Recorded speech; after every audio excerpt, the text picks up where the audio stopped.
What if Harry won Bellatrix, Narcissa, and Andromeda as war trophies after defeating Voldemort alone? Hello guys, welcome to Soul Fiction. So in this video, we will see, what if Harry won Bellatrix, Narcissa, and Andromeda as war trophies after defeating Voldemort alone?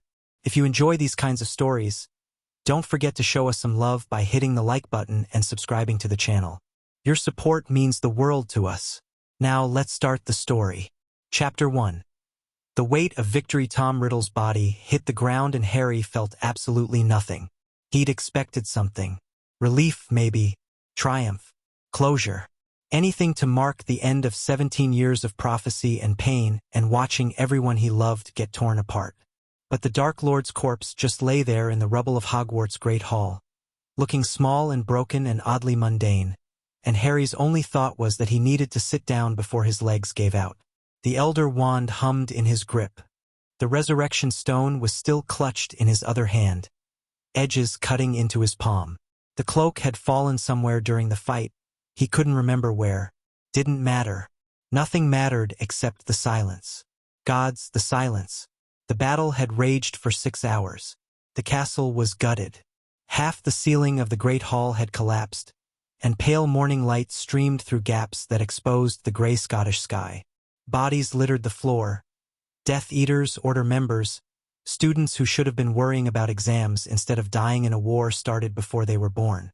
Harry could see a flash of red hair under a fallen beam and deliberately didn't look closer. Couldn't. Not yet. Harry! He turned. Neville Longbottom stood 10 feet away, sword of Gryffindor still in hand, covered in blood that might have been his own. Might not have been. Behind him, a handful of survivors clustered near the entrance. Luna, her blonde hair matted and dark. Seamus, one arm hanging wrong. Professor Flitwick, so covered in dust he looked like a ghost. "Is it done?" Neville asked. Harry looked back at Riddle's body, at the surprised expression frozen on that snake-like face. He'd expected a monologue at the end. Some grand final speech about immortality and power. Instead, Riddle had just stopped. The Horcruxes were gone, and without them, he was just a man. A brilliant, terrible man who'd killed thousands, but still just a man. "Yeah," Harry said. His voice came out rough. "It's done." The words felt wrong, incomplete, like he'd finished a sentence without a period. That's when the magic hit him. Felt like being struck by lightning while drowning in ice water. Harry's knees buckled and he crashed to the ground, the Elder Wand clattering away as his hands slammed against cold stone. Something was happening inside him. Something vast and ancient and completely beyond his control. Magic poured through his body in waves, hot and cold and wrong in ways he couldn't articulate, and he heard himself screaming but couldn't stop. "Harry!" Neville's voice, distant. Hands on his shoulders, trying to hold him steady. But Harry was elsewhere. Split into pieces, scattered across Britain like light through a prism. He could feel 3 heartbeats that weren't his own. 3 minds brushing against his consciousness. One howling with rage, one cold with calculation, one fractured with grief. 3 souls binding themselves to his whether any of them wanted it or not. Names surfaced through the chaos. Faces he knew. Bellatrix, Narcissa, Andromeda, the Black Sisters. What the hell? The connection snapped into place like a collar clicking shut, and Harry gasped as he slammed back into his own body. His vision swam. Neville was shouting something, but the words were just noise. All Harry could focus on was the new awareness burning in his chest. 3 threads of magic connecting him to 3 women he barely knew, binding them to him with chains older than Hogwarts itself. "No," he managed. No, this isn't." "I didn't." Crack. The apparition sounded like a gunshot in the ruined hall. Harry's wand was in his hand before he finished the thought, pointed at the figure who'd appeared 15 feet away. But his arm dropped when he saw who it was. Andromeda Tonks stood in a shaft of morning light, looking like she'd been dragged through hell. Her robes were torn, her hair was wild, and her eyes, God, her eyes, burned with fury that made Harry take an involuntary step back. "What did you do?" she demanded. "I don't know," Harry said. "I don't." Something happened. When Riddle died, I know what you felt. Andromeda's voice cracked. I felt it too. We all did. Bella collapsed in the middle of torturing someone. Narcissa screamed and dropped Draco. And she stopped, swallowed. I was holding my daughter's body, Potter, trying to say goodbye. And then your magic reached into my chest and claimed me like I was property. The word hit Harry like a physical blow. I didn't do this on purpose. Intent doesn't matter. Andromeda laughed, and it was an awful sound. Do you have any idea what you've triggered? Any concept of what the victor's right actually means? The what? Oh, for Merlin's sake. She strode toward him, and Harry noticed that Neville had shifted position, putting himself between them. Andromeda noticed too. Stand down, Longbottom. I couldn't hurt him if I wanted to. That's rather the point. Maybe explain instead of threatening, Neville suggested, sword still in hand. Andromeda's jaw tightened, but she stopped walking. The victor's right. An ancient law from the Founder's era. When a wizard defeats another wizard in magical combat, any oath-bound servants of the defeated pass to the victor. Riddle didn't have oath-bound servants, Harry said. He had followers. And what do you think the Dark Mark is? Andromeda's voice was sharp. Every Death Eater who took that brand swore a magical oath of service. The mark was just the visible component. The binding went much deeper. When you killed the one they were bound to, that magic had to go somewhere. She held up her arm, and Harry saw that her sleeve had been torn away. On her forearm, where there should have been nothing but skin, a faint silver scar glowed. The Black family oath was older than that. Stronger. We swore to the line of Slytherin before there was a Hogwarts, Potter. Before there was a Britain. And now you're bound to me, Harry finished. The words tasted like ash. All three of you. All three of us. Andromeda's voice was quiet now. Exhausted. Bellatrix swore her oath directly when she took the mark. Narcissa swore through her marriage to Lucius, who was oath-bound to Riddle's cause. And she closed her eyes. I was never formally released from the family. Disowned isn't the same as severed.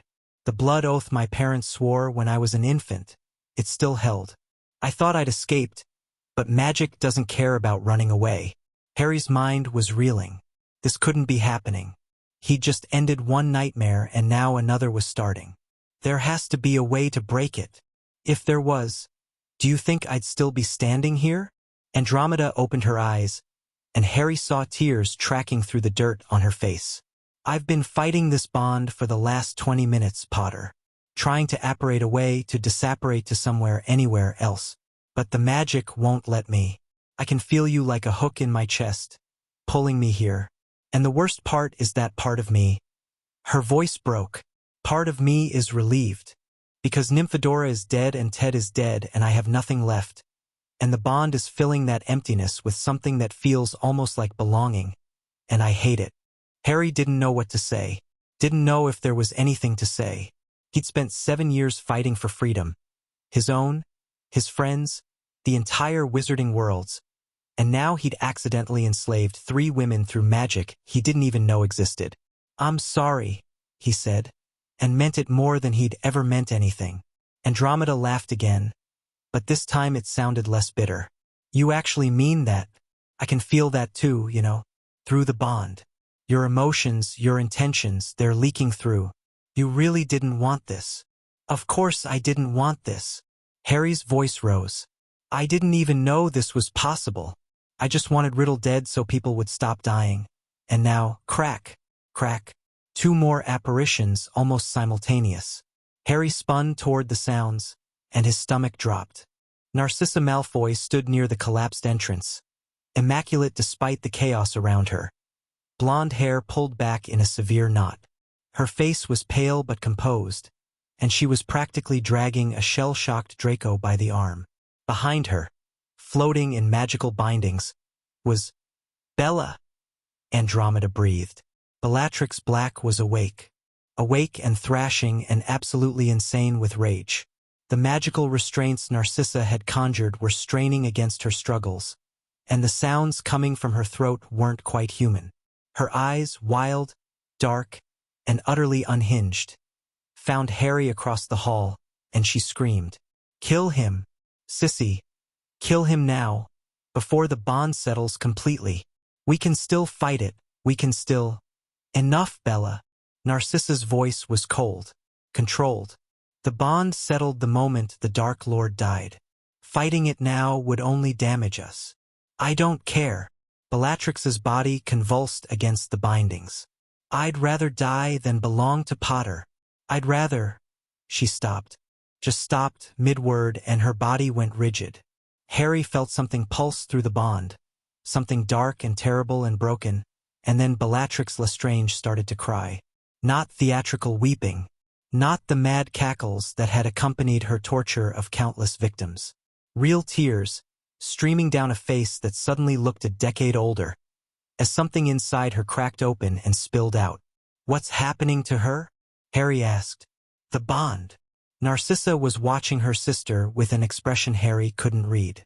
"It's cleansing. The Dark Lord's magic was woven through her mind for 30 years, Potter. Controlling her, shaping her, using her occlumency training against her to ensure loyalty. Now that he's dead and the bond has transferred—" She paused. "She's remembering what she forgot." Harry thought about what that meant.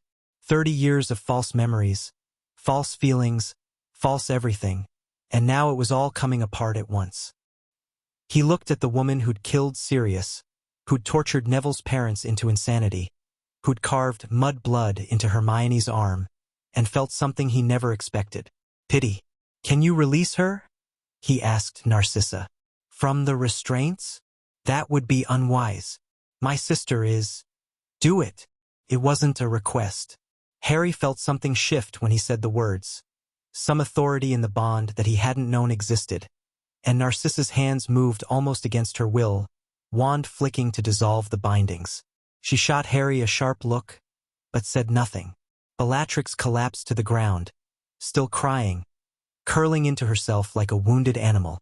Harry walked toward her, ignoring Neville's warning hand on his arm, ignoring Andromeda's hissed "Potter, don't," ignoring every instinct that told him this woman would murder him the moment she got the chance.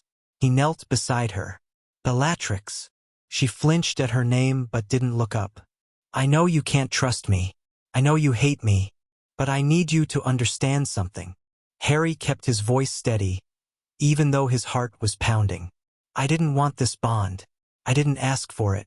And I swear on my magic that I will find a way to break it." The crying stopped. Bellatrix raised her head, and Harry saw something in her eyes that shocked him: lucidity. Clear, sharp, sane lucidity, maybe for the first time in decades. "You stupid boy," she whispered. "You can't break it. The victor's right has no release clause. It ends only when one of us dies. Then I'll find another way. There is no other way. There's always another way." Harry held her gaze. "I've spent my whole life being told things were impossible. Voldemort was unbeatable. The prophecy was inescapable. The Hallows were just legends. I proved all of that wrong. I can prove this wrong too." Bellatrix stared at him for a long moment. Then, impossibly, she laughed. But it wasn't the mad cackle he knew. It was something softer, tired. "You really believe that?" she said. "I can feel it through the bond. You actually believe you can fix this?" "I have to try." "Why?" The word was raw, desperate. "Why would you try to free the woman who killed your godfather? Who tortured your friends? Who served the man you just destroyed?" Harry thought about it. Really thought, while the morning light grew stronger and the survivors behind him whispered and the ruined castle groaned around them. "Because you didn't choose this either," he finally said. "You were 15 when Riddle found you, right? A kid, just like I was when Dumbledore started using me for his plans. And I'm starting to think that maybe none of us were ever really free.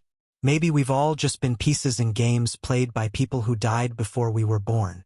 He stood up and offered Bellatrix his hand. "I'm done being a piece.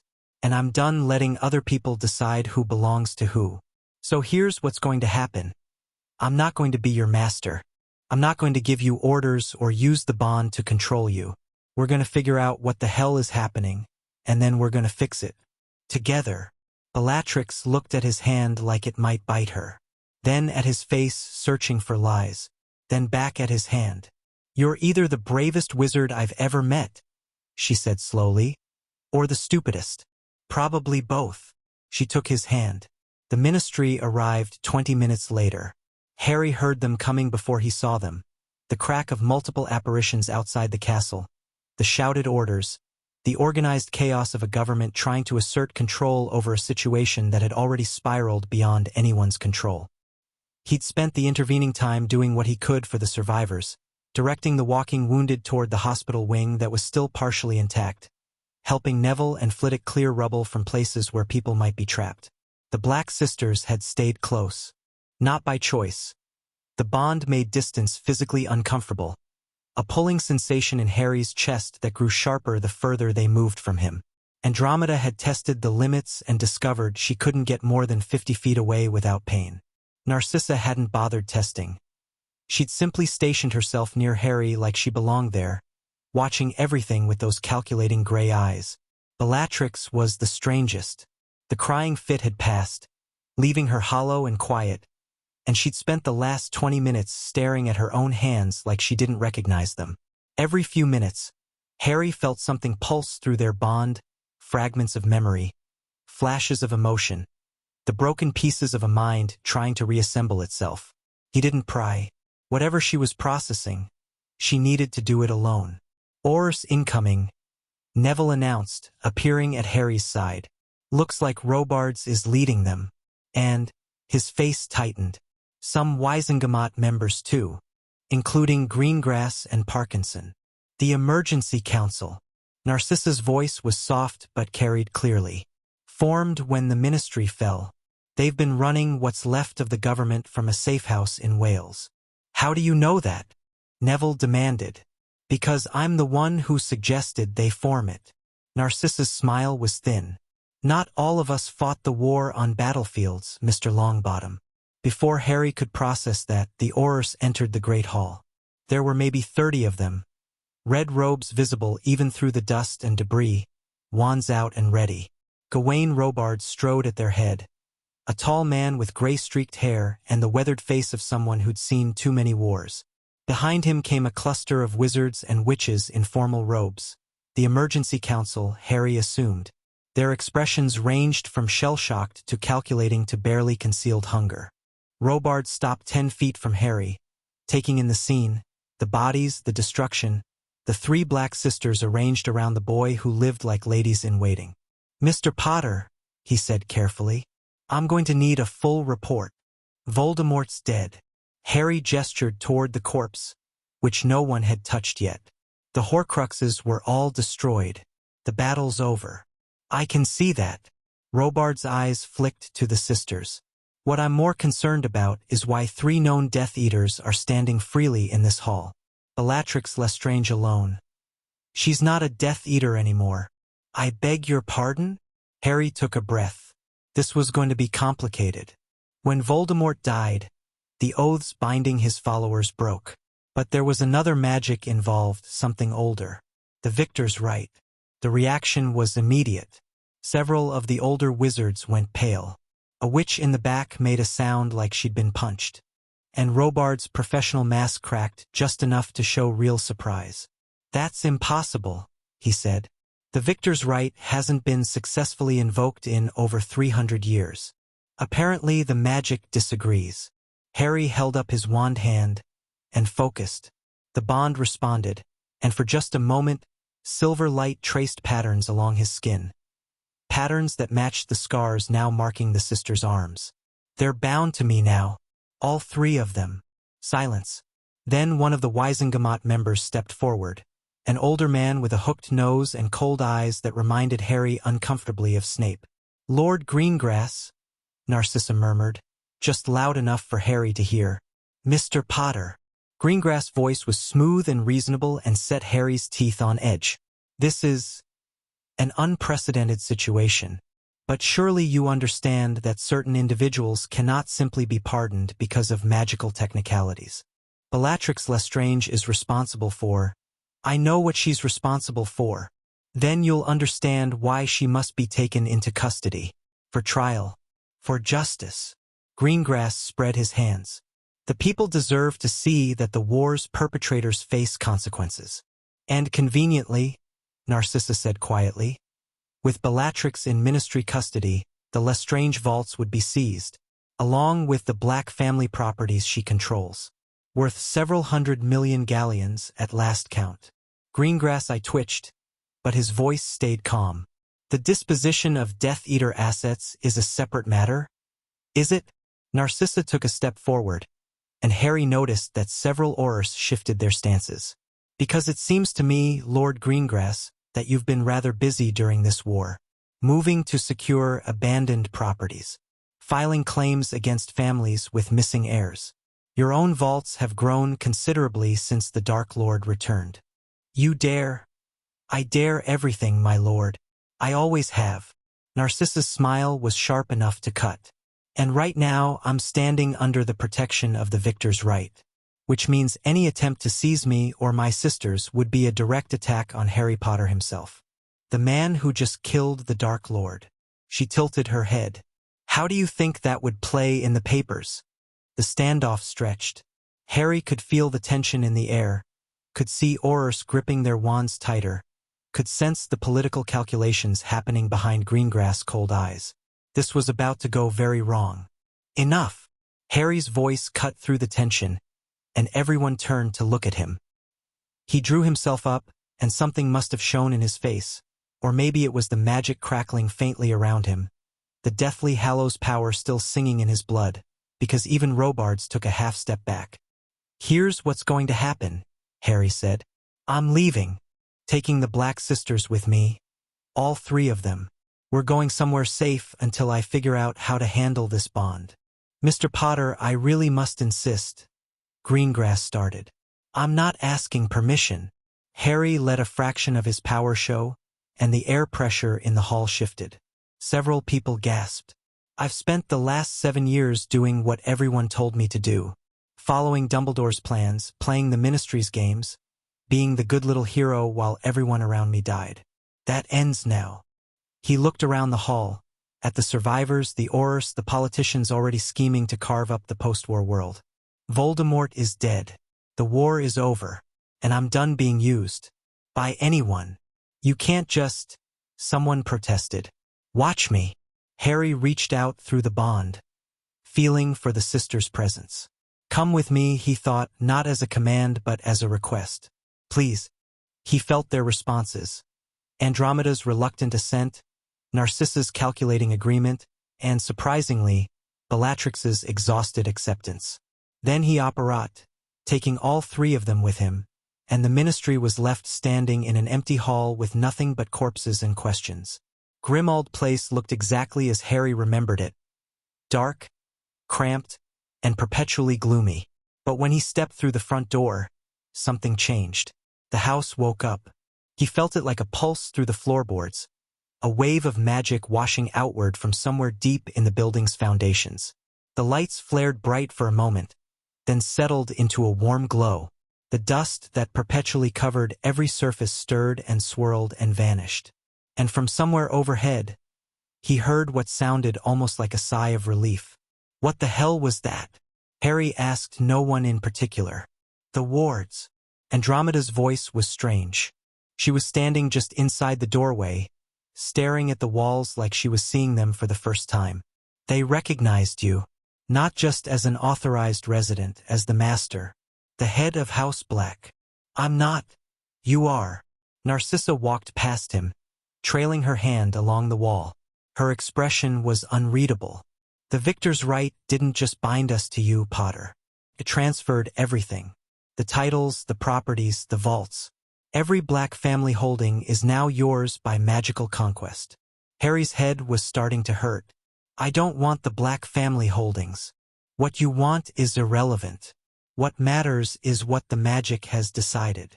Narcissa paused at the base of the stairs, looking up into the darkness of the upper floors. This house has been waiting for a true master for over a decade, since Sirius was imprisoned and my mother failed to fully claim the position. It's been dying slowly, the magic fading, the protections weakening. She glanced back at Harry.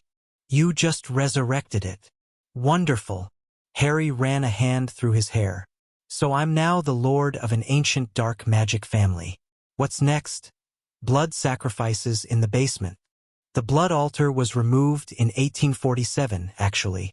Narcissa's tone was perfectly serious. My great-great-grandfather found the maintenance requirements tiresome. Harry couldn't tell if she was joking. He decided not to ask. Bellatrix hadn't spoken since they arrived.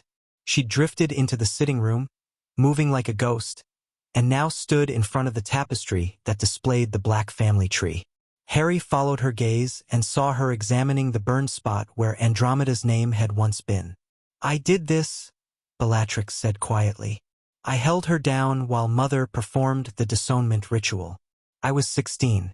I thought it was justice. Andromeda appeared in the doorway behind Harry. You believed what they taught you to believe. That's not an excuse. No, it's not.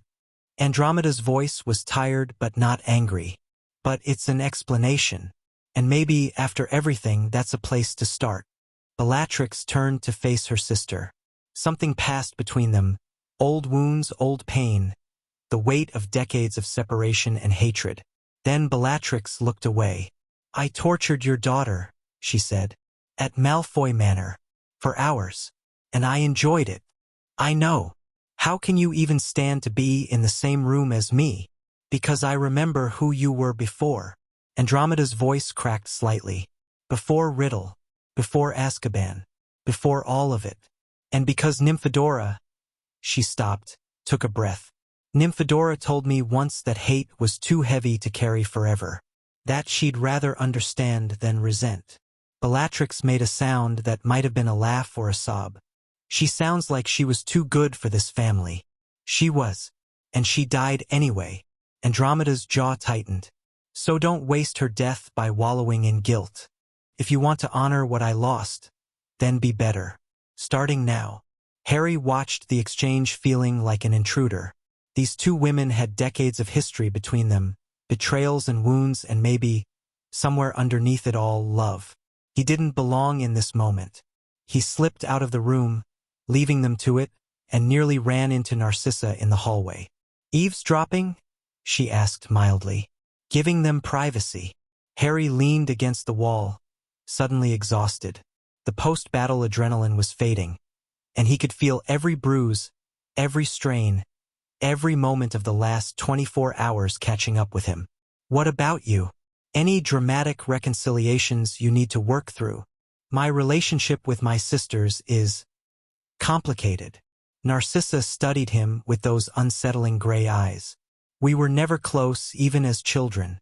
Andy was the rebel, Bella was the fanatic, and I was the survivor. Her expression flickered. What makes you say that? Because I recognize the type. Harry met her gaze. You've been playing angles since the moment we met. Feeding information to the Order. Lying to Voldemort's face about whether I was dead. Making deals with everyone because you knew the war would end eventually and you needed to be standing when it did. You think you have me figured out. I think you're the most dangerous person in this house. Including your sister. Harry smiled slightly. And I think you're already calculating how to use this situation to your advantage. The question is whether that advantage aligns with mine or conflicts with it. Narcissa was quiet for a moment. Then, surprisingly, she laughed. A real laugh, warm and startled. You're not what I expected, she admitted. I spent years hearing the Dark Lord rant about you. The lucky child, the symbol of everything he hated. I thought you'd be simpler. I get that a lot. I imagine you do. She tilted her head. So what happens now, Potter? You've kidnapped 3 war criminals.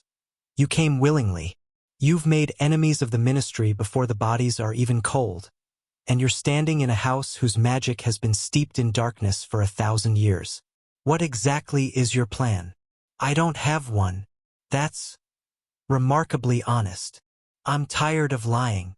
Harry pushed off from the wall. I'm tired of plans and schemes and everyone having an angle.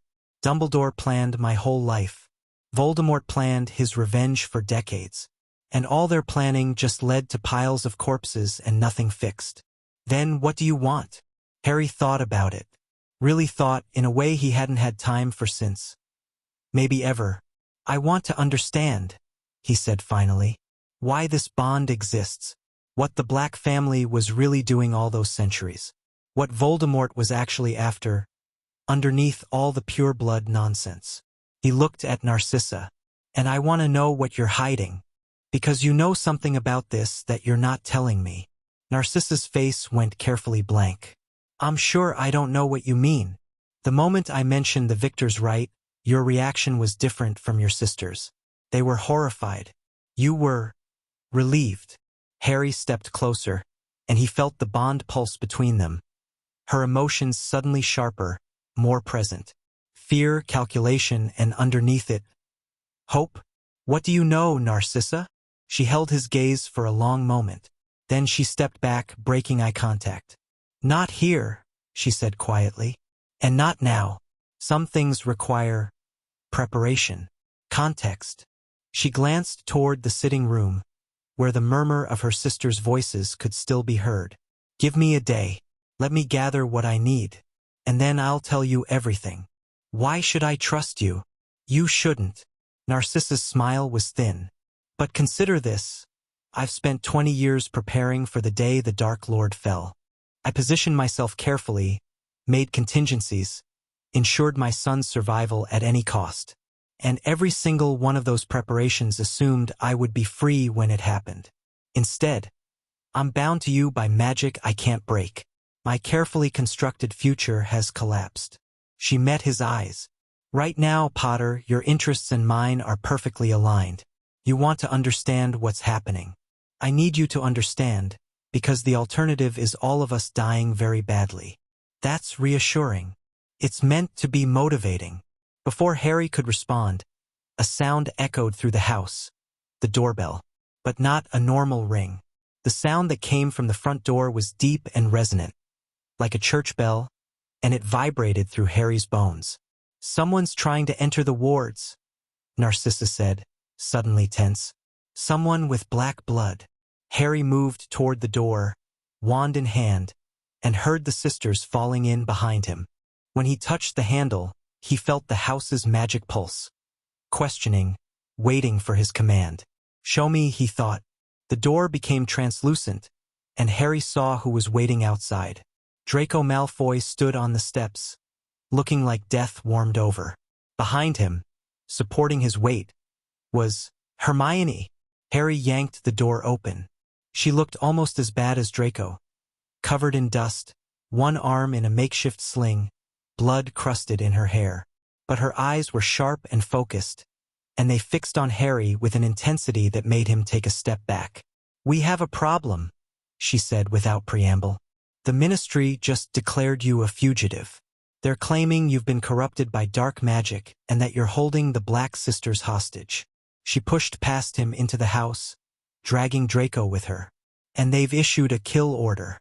Anyone who brings you in dead gets 100,000 galleon reward. That's insane. I just saved the entire wizarding world. Yes, well, apparently saving the world matters less than the fact that you embarrassed the emergency council in front of 30 oars. Hermione dumped Draco onto a chair in the entryway and turned to face Harry. I have Luna running interference with the Quibbler, Neville's rallying the DA members, and I've sent word to every Order safe house I know. But we've got maybe 12 hours before they figure out where you are. Harry looked at his best friend. Bloodied, exhausted, and already 3 steps into a new battle plan, and felt something loosen in his chest. Hermione, you know what happened? With the bond. I know. Her expression softened slightly. Luna explained what she saw. And honestly, Harry, of all the insane things you've done, this barely cracks the top 10. That's not comforting. It's not meant to be. She glanced at the 3 Black sisters, who had arranged themselves behind Harry like some sort of dark honor guard. But we'll figure it out. We always do. Behind her, Draco Malfoy groaned and lifted his head. His eyes found his mother, then Harry, then flicked between them with growing horror. Please tell me, he said faintly, that I'm hallucinating and this isn't actually happening. Hello, darling, Narcissa said pleasantly. Welcome to our new living situation. Draco dropped his head back against the chair. I want to go back to the battle. The battle made sense. Harry found himself laughing despite everything. The exhaustion, the fear, the impossible situation closing in around him. Because Hermione was here, and he wasn't alone, and even standing on the edge of disaster, that meant something. All right, he said. 12 hours. Let's make them count. The next several hours passed in a blur of activity that reminded Harry uncomfortably of preparing for a siege. Hermione had brought more than just warnings. She'd somehow managed to gather supplies, food, potions, books from the Hogwarts library that had survived the battle. Harry didn't ask how she'd gotten them out with the Ministry closing in. He'd learned long ago that questioning Hermione's methods just slowed things down. The house responded to their presence in strange ways. Rooms that Harry had never seen before revealed themselves. A potions lab in the basement, an armory behind a false wall on the second floor, a library that seemed significantly larger on the inside than the space it occupied should allow. Each time Harry entered a new space, he felt the magic pulse with recognition, accepting him, welcoming him in a way that made his skin crawl. The house is bonding to you, Andromeda explained, watching him emerge from the hidden library looking disturbed. You're its master now. It wants to serve. It's a building. It's 1,000 years of accumulated magic shaped by generations of black family blood. She paused. And yes, some of them are still here. What does that mean? Andromeda gestured toward the walls. Where do you think the portraits are? The family dead aren't gone, Potter. They're part of the house now. Sleeping, mostly. The magic to keep them active is expensive. But they're aware. Watching. Harry looked at the dark paneling surrounding him with new eyes. That's horrifying. That's family. By midnight, they'd established some semblance of order. Hermione had taken over the library, spreading books across every available surface as she researched the Victor's Right. Draco had collapsed in one of the bedrooms, too exhausted to deal with the implications of his mother now belonging to Potter. Luna had arrived through some means Harry didn't understand, carrying a bag of strange herbs and a serene expression that suggested she found the whole situation merely interesting. Neville sent word through a DA coin. He'd rallied about 30 former members, and they were prepared to move on Harry's signal. The Order remnants were more divided. Some wanted to support Harry, others were convinced he'd been compromised, and a few had been arrested by the Ministry before they could take sides. The Black Sisters had divided the house among themselves with an efficiency that suggested old practice. Narcissa claimed the master bedroom suite on the 3rd floor, citing organizational needs. Andromeda took a smaller room near the library, where she could access the books about blood magic she said they'd need. And Bellatrix had disappeared into the attic and hadn't come down. Should someone check on her? Harry asked, finding Narcissa alone in the sitting room just after midnight. She needs time. Narcissa was holding a glass of wine, staring at the fire that now burned in the long-dead fireplace. The last time her mind was truly her own, she was 22 years old. That's over 30 years of memories she's now re-experiencing through a lens of clarity. The trauma alone. Will she be okay? Narcissa's laugh was soft and humorless. My sister has never been okay, but she might finally have a chance to be something other than a weapon. She glanced at Harry. You should sleep. Tomorrow will be difficult. I can't. Harry sank into a chair across from her, feeling the weight of the day pressing down on him. Every time I close my eyes, I see the battle, the bodies, Riddle's face when he died. The first kill is always the hardest.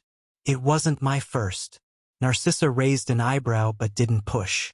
Instead, she reached for the wine bottle on the side table and poured a second glass. Here, it won't help you sleep, but it might dull the edges. Harry took the glass but didn't drink. Why are you being nice to me? I'm being strategic. Narcissa swirled her wine. You're exhausted, traumatized, and about to face a government that wants you dead. If I can build rapport now, you'll be more inclined to trust my advice later. It's basic manipulation. At least you're honest about it. The bond makes lying uncomfortable. She grimaced.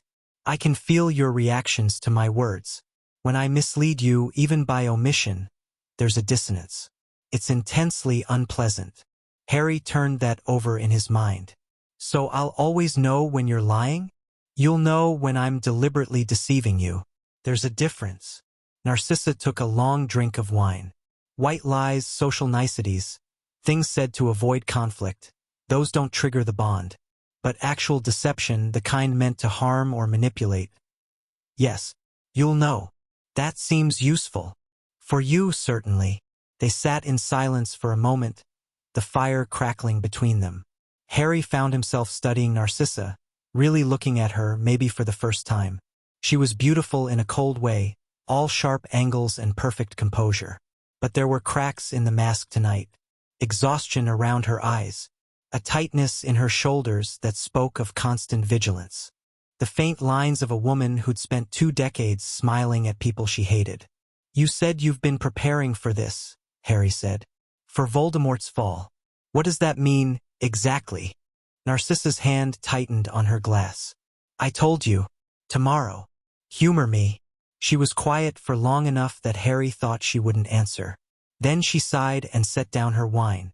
Do you know why the Dark Lord was so obsessed with immortality? Because he was afraid of death. Because he couldn't accept that anything mattered except his own power. That's what everyone believes. It's even partially true. Narcissa stared into the fire. But there was another reason. Something he discovered early in his rise. Something that terrified even him. What? The Black family has secrets, Potter.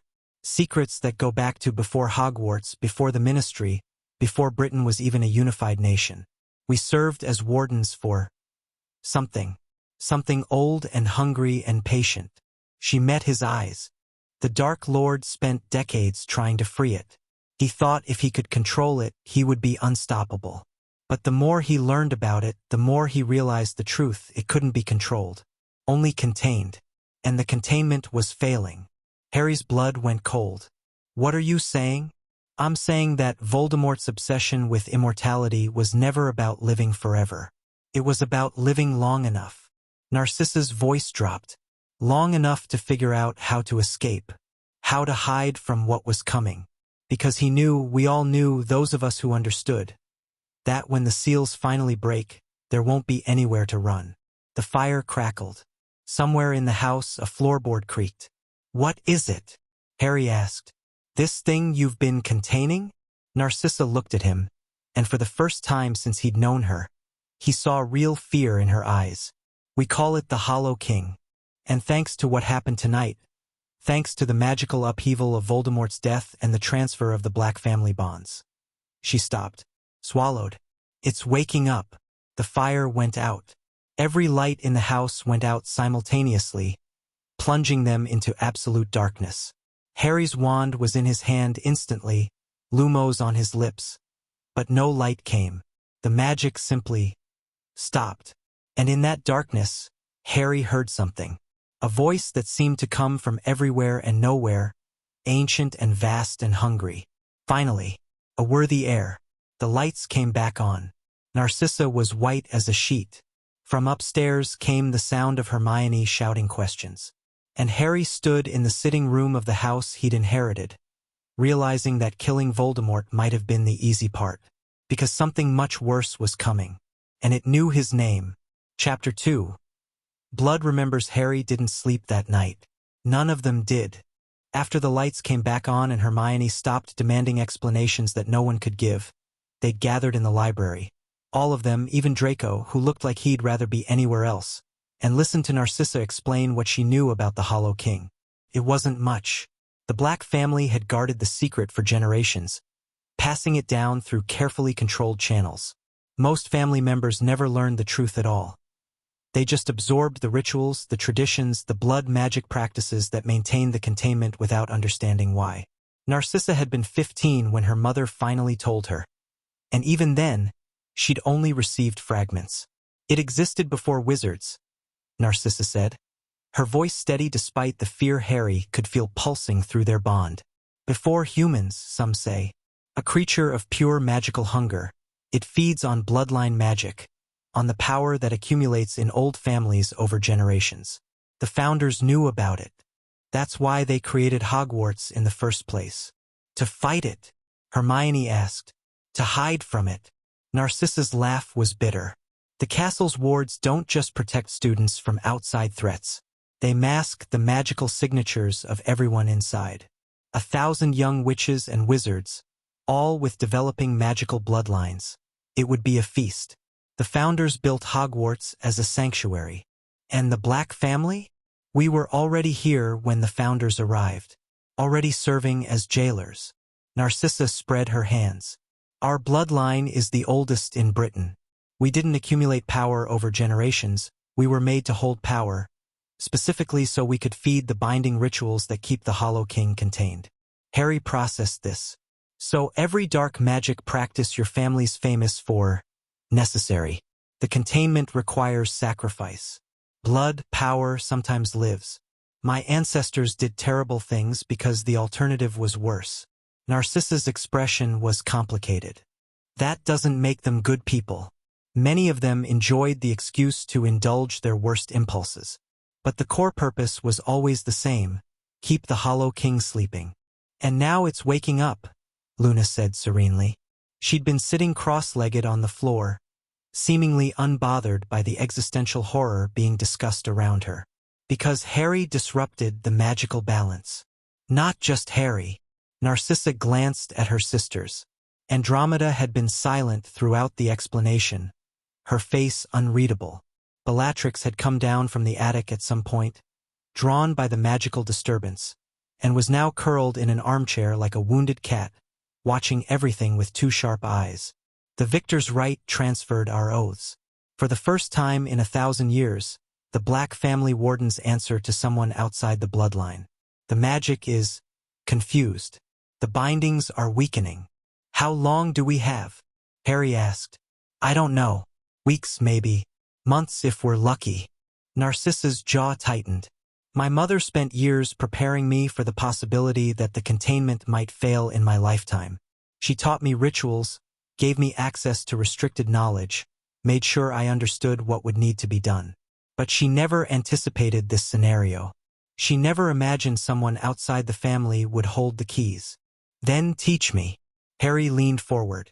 Whatever rituals you know, whatever needs to be done. Show me. I'll do it. It's not that simple. The rituals require black blood. You might hold our oaths, but you're still a Potter.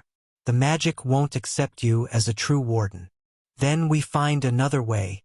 There is no other way. That's what I've been trying to tell you. Narcissa's composure cracked slightly. I've spent 20 years preparing for this. 20 years of contingency plans and backup strategies and positioning myself to survive no matter who won the war.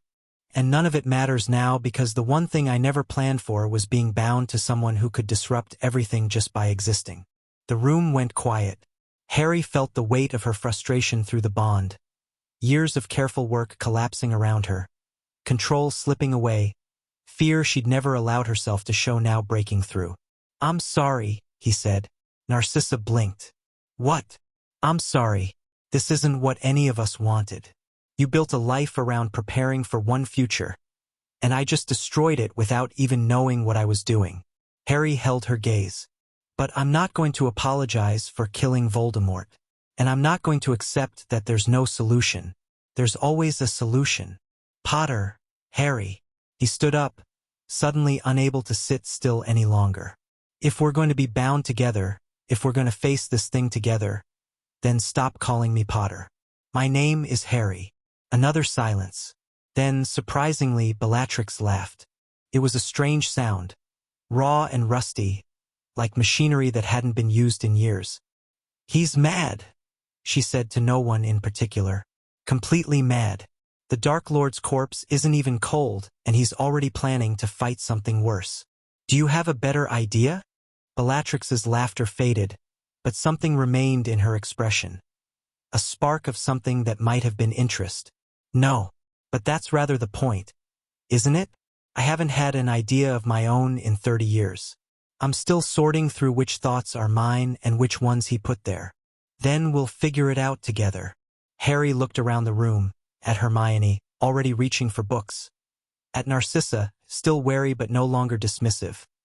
At Andromeda, who watched him with an expression he couldn't read. At Luna, serene as always. At Draco, who looked like he wanted to vomit. All of us. This is bigger than blood feuds and old grudges. Something's coming that could destroy everything. I've spent my whole life being told I'm supposed to save people. Maybe it's time I actually did. Hermione snorted. You've saved plenty of people, Harry. I've survived. That's not the same thing. He ran a hand through his hair. But this time I want to do more than just not die. I want to actually fix something. Build something. Leave the world better than I found it. That's very noble, Draco drawled, speaking for the first time in an hour. But in case you've forgotten, the Ministry wants you dead. You've got maybe 12 hours before they find this place. How exactly do you plan to save the world while running from Ors? I don't plan to run. Everyone stared at him. Harry, Hermione said carefully, the kill order was issued by an emergency council that doesn't have legitimate authority. The Wisengamot was dissolved during the war. The minister is dead. Whoever's giving orders right now, they're not the actual government. They're just the people who grabbed power when no one was looking. Harry felt something crystallizing in his mind, a clarity he hadn't experienced since before the battle. I just defeated the most powerful dark wizard in history. I hold the allegiance of 3 members of one of the sacred 28 families. And according to you, the Black family has been secretly running magical Britain's defenses for 1,000 years. What are you suggesting? Narcissa asked slowly. I'm suggesting that instead of hiding, we make ourselves impossible to ignore. We call their bluff. Harry smiled, and it wasn't a nice expression.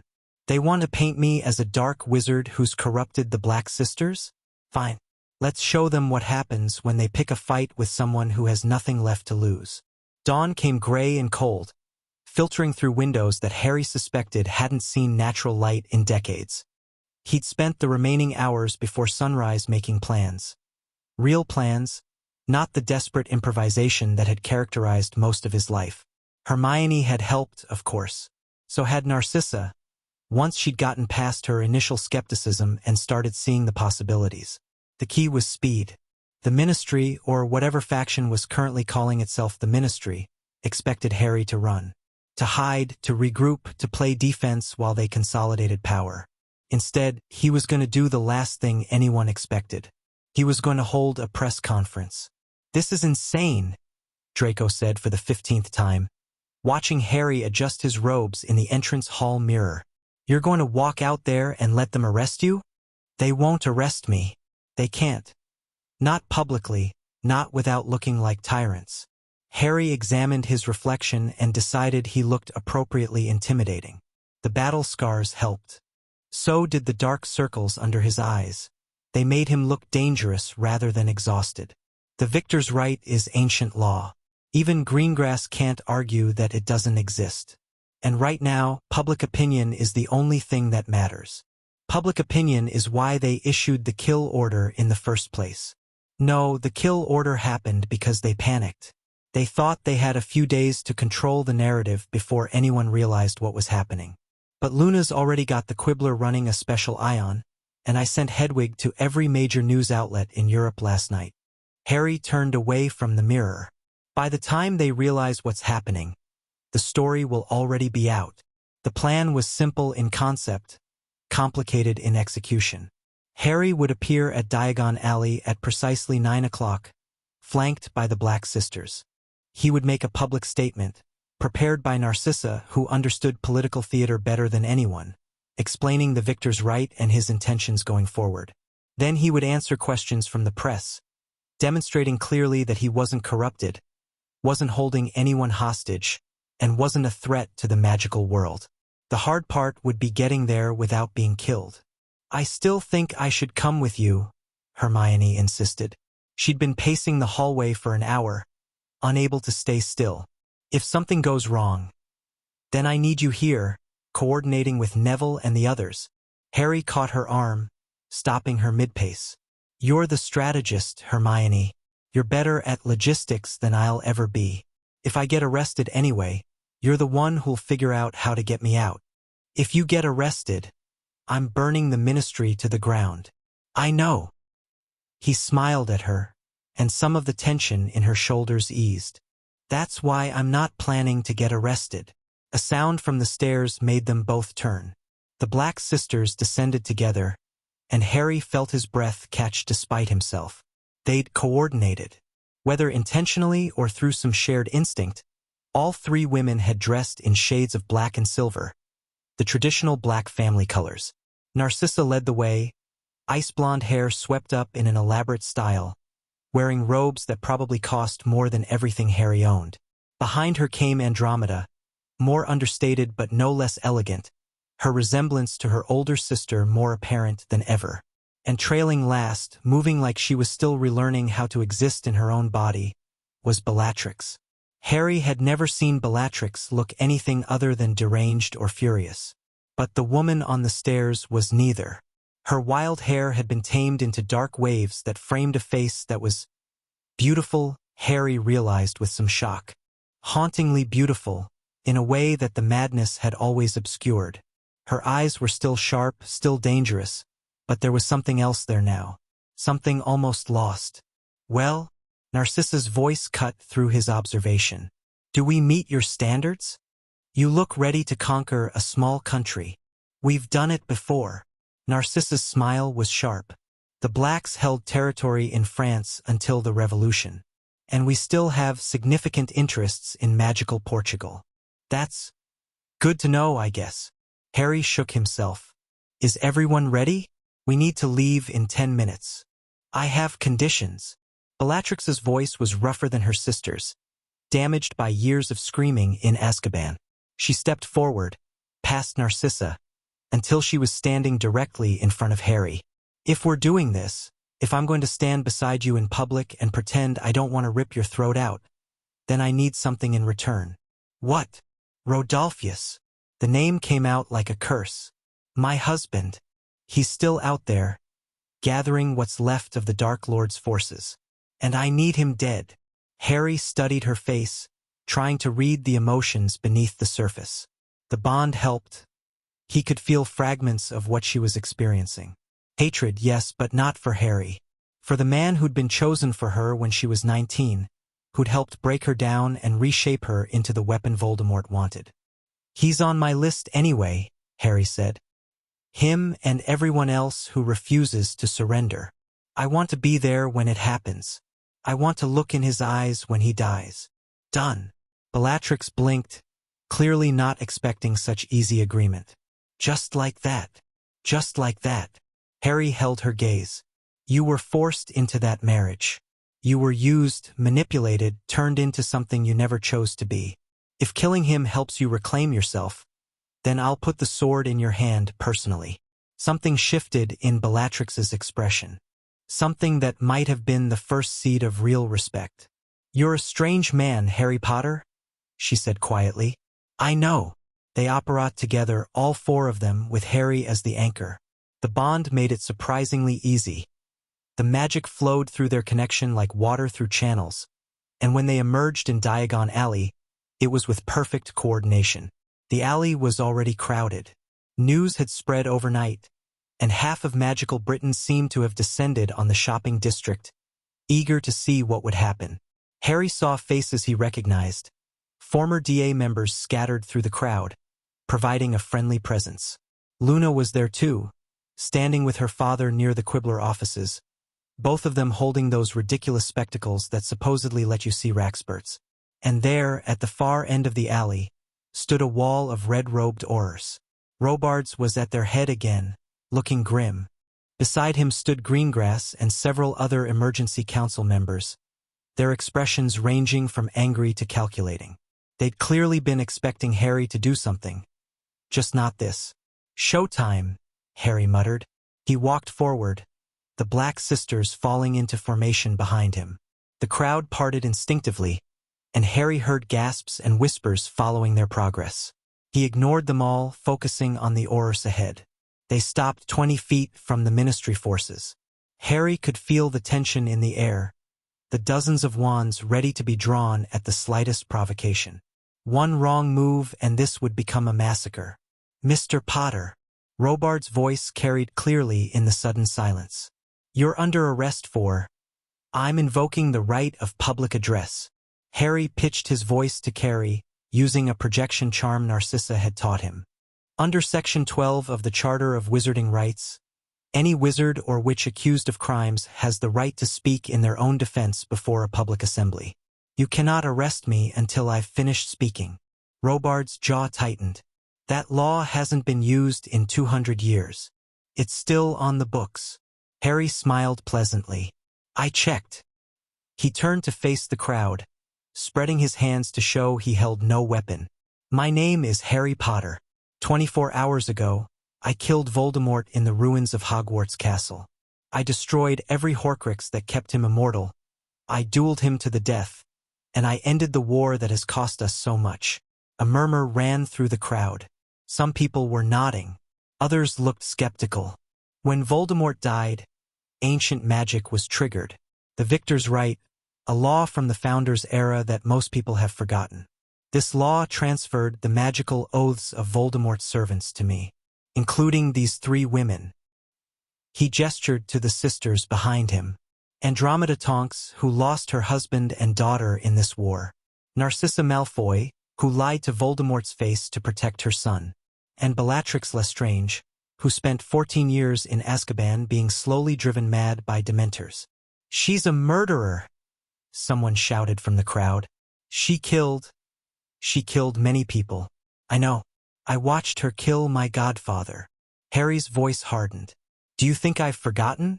Do you think I don't wake up at night seeing Sirius fall through that veil? Silence. I'm not here to excuse what Bellatrix Lestrange did. I'm not here to pretend the war didn't happen or that crimes should go unpunished. I'm here to tell you the truth. Something that's been in short supply lately. He looked directly at Greengrass. The truth is that the bond I've formed with these women cannot be broken. The truth is that the Emergency Council has been more interested in seizing Black family assets than in actual justice. And the truth is that there are bigger threats facing our world than 1 traumatized teenager and 3 broken witches. Bigger threats? Robards asked, and Harry couldn't tell if the question was hostile or genuinely curious. Voldemort's followers are regrouping. Rodolphus Lestrange is gathering the remnants as we speak, planning to continue the war. If the Ministry, if whatever we're calling this government, wants to execute me instead of hunting actual Death Eaters, then they're welcome to try. Harry let a fraction of his power show, and the air pressure shifted. He saw several Aurors take involuntary steps back. But I should warn you, I've already died once for this world. I'm not particularly afraid of doing it again. The silence stretched. Harry could feel the crowd's mood shifting, could see people exchanging glances, reassessing their assumptions. The narrative the council had tried to build. Harry Potter corrupted by dark magic, holding innocent women hostage, was crumbling. What do you want? Greengrass demanded. His composure had slipped. There was genuine anger in his voice now. What's your endgame here, Potter? I want to finish what I started. Hunt down the remaining Death Eaters. Rebuild what was destroyed. Figure out how to live with what I've become. Harry met the older wizard's eyes. And I want the Ministry to stop treating me like an enemy and start acting like the government this country deserves. Pretty words. But you've still broken the law by harboring... Which law? Narcissa stepped forward, and her voice was pure ice. The emergency protocols the council voted on in secret? The charges you filed without a proper Wisengamot session? Or perhaps the kill order you issued without any legal authority whatsoever? She smiled, and it was a terrifying expression. I've spent 20 years in the Wisengamot, Lord Greengrass. I know exactly how much authority your emergency council actually holds. Would you like me to explain it to this crowd? In detail. Greengrass' face went purple. You have no standing to... I have the standing of a daughter of the House of Black, speaking in defense of my bonded lord. Narcissa's voice rang out clear and strong. And I formally challenge the legality of every action this council has taken since the fall of the Ministry. Under Section 47 of the Wisengamot Charter, any challenge to governmental authority must be heard by a full session of available members. You cannot arrest Harry Potter until that session has concluded. More murmuring from the crowd. Harry saw several older witches and wizards nodding. People who remembered the laws, who understood what Narcissa was invoking. She's right. An elderly wizard pushed through the crowd. Tiberius Ogden, Harry recognized, one of the few Wisengamot members who'd resigned rather than serve under Voldemort's puppet government. The council's authority is provisional at best. Any actions they've taken can be contested. This is ridiculous, Greengrass started. What's ridiculous is this farce of a government. Ogden's voice was sharp despite his age. I've spent the last year hiding from Death Eaters because the Ministry couldn't protect me. Now Voldemort is dead, thanks to this young man, and your first priority is to arrest him? Where were your kill orders when the Dark Lord was actually a threat? More voices joined in. Some supporting Harry, others demanding order. A few still calling for Bellatrix's head. The careful control the council had tried to maintain was fragmenting. Harry felt Andromeda step up beside him. This is getting chaotic, she murmured. We should leave while we have the advantage. Not yet. Harry watched the argument building among the Ministry forces. Robards was trying to maintain discipline, but several Aurors were clearly conflicted. We need one more thing. He raised his voice again. I have a proposal. A way to settle this without more bloodshed. The crowd quieted. Even Greengrass stopped mid-argument to listen. Convene a proper Wisengamot session. A real one with every surviving member who can be found. Let them hear the evidence and decide what's legal and what isn't. In the meantime, I'll cooperate with any investigation, as long as it's conducted fairly and openly. Harry looked at Robards. And I'll personally lead the hunt for remaining Death Eaters. Pro bono. Consider it my contribution to the reconstruction. You're not an Auror, Robards said, but there was less hostility in his voice than before. No, I'm something better. Harry smiled without humor. I'm the man they're already afraid of. They're not going to surrender to Ministry forces, not after Voldemort spent years corrupting the government. But they might surrender to me. And if they don't, he shrugged, then I'll do what I've always done. Robards was quiet for a long moment. Then he turned to Greengrass. Lord Greengrass, I respectfully suggest we accept this proposal. Absolutely not. The alternative is a battle in the middle of Diagon Alley. Robards' voice was flat. I've seen what Potter can do. I've read the reports from Hogwarts. If we try to take him by force, people will die. And most of them will be my Aurors. He faced Harry again. You have 48 hours to present yourself for formal questioning. In that time, I expect you to stay visible and make no attempts to flee the country. Agreed. And the women with you, they'll need to be interviewed as well. They'll cooperate fully.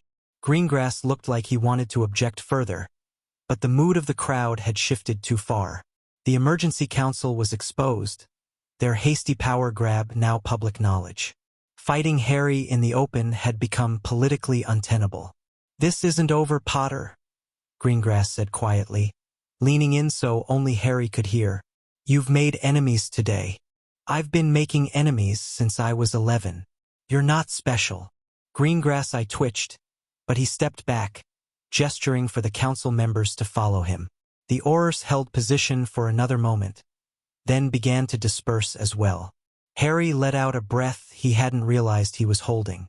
That went well, Luna said brightly, appearing at his elbow. Though you should know there's a rather large Raxpert infestation in Mr. Greengrass' ear. It explains a lot about his decision-making. I'll keep that in mind. They didn't return to Grimmauld Place immediately.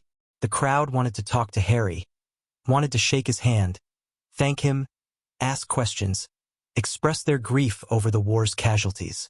He endured it as long as he could, accepting condolences for people he'd loved, reassuring frightened parents that their children would be safe now, promising a future he wasn't sure he could deliver. The Black Sisters stayed close, their presence drawing its own share of attention. Narcissa handled the political overtures with practiced grace, already building alliances for whatever came next.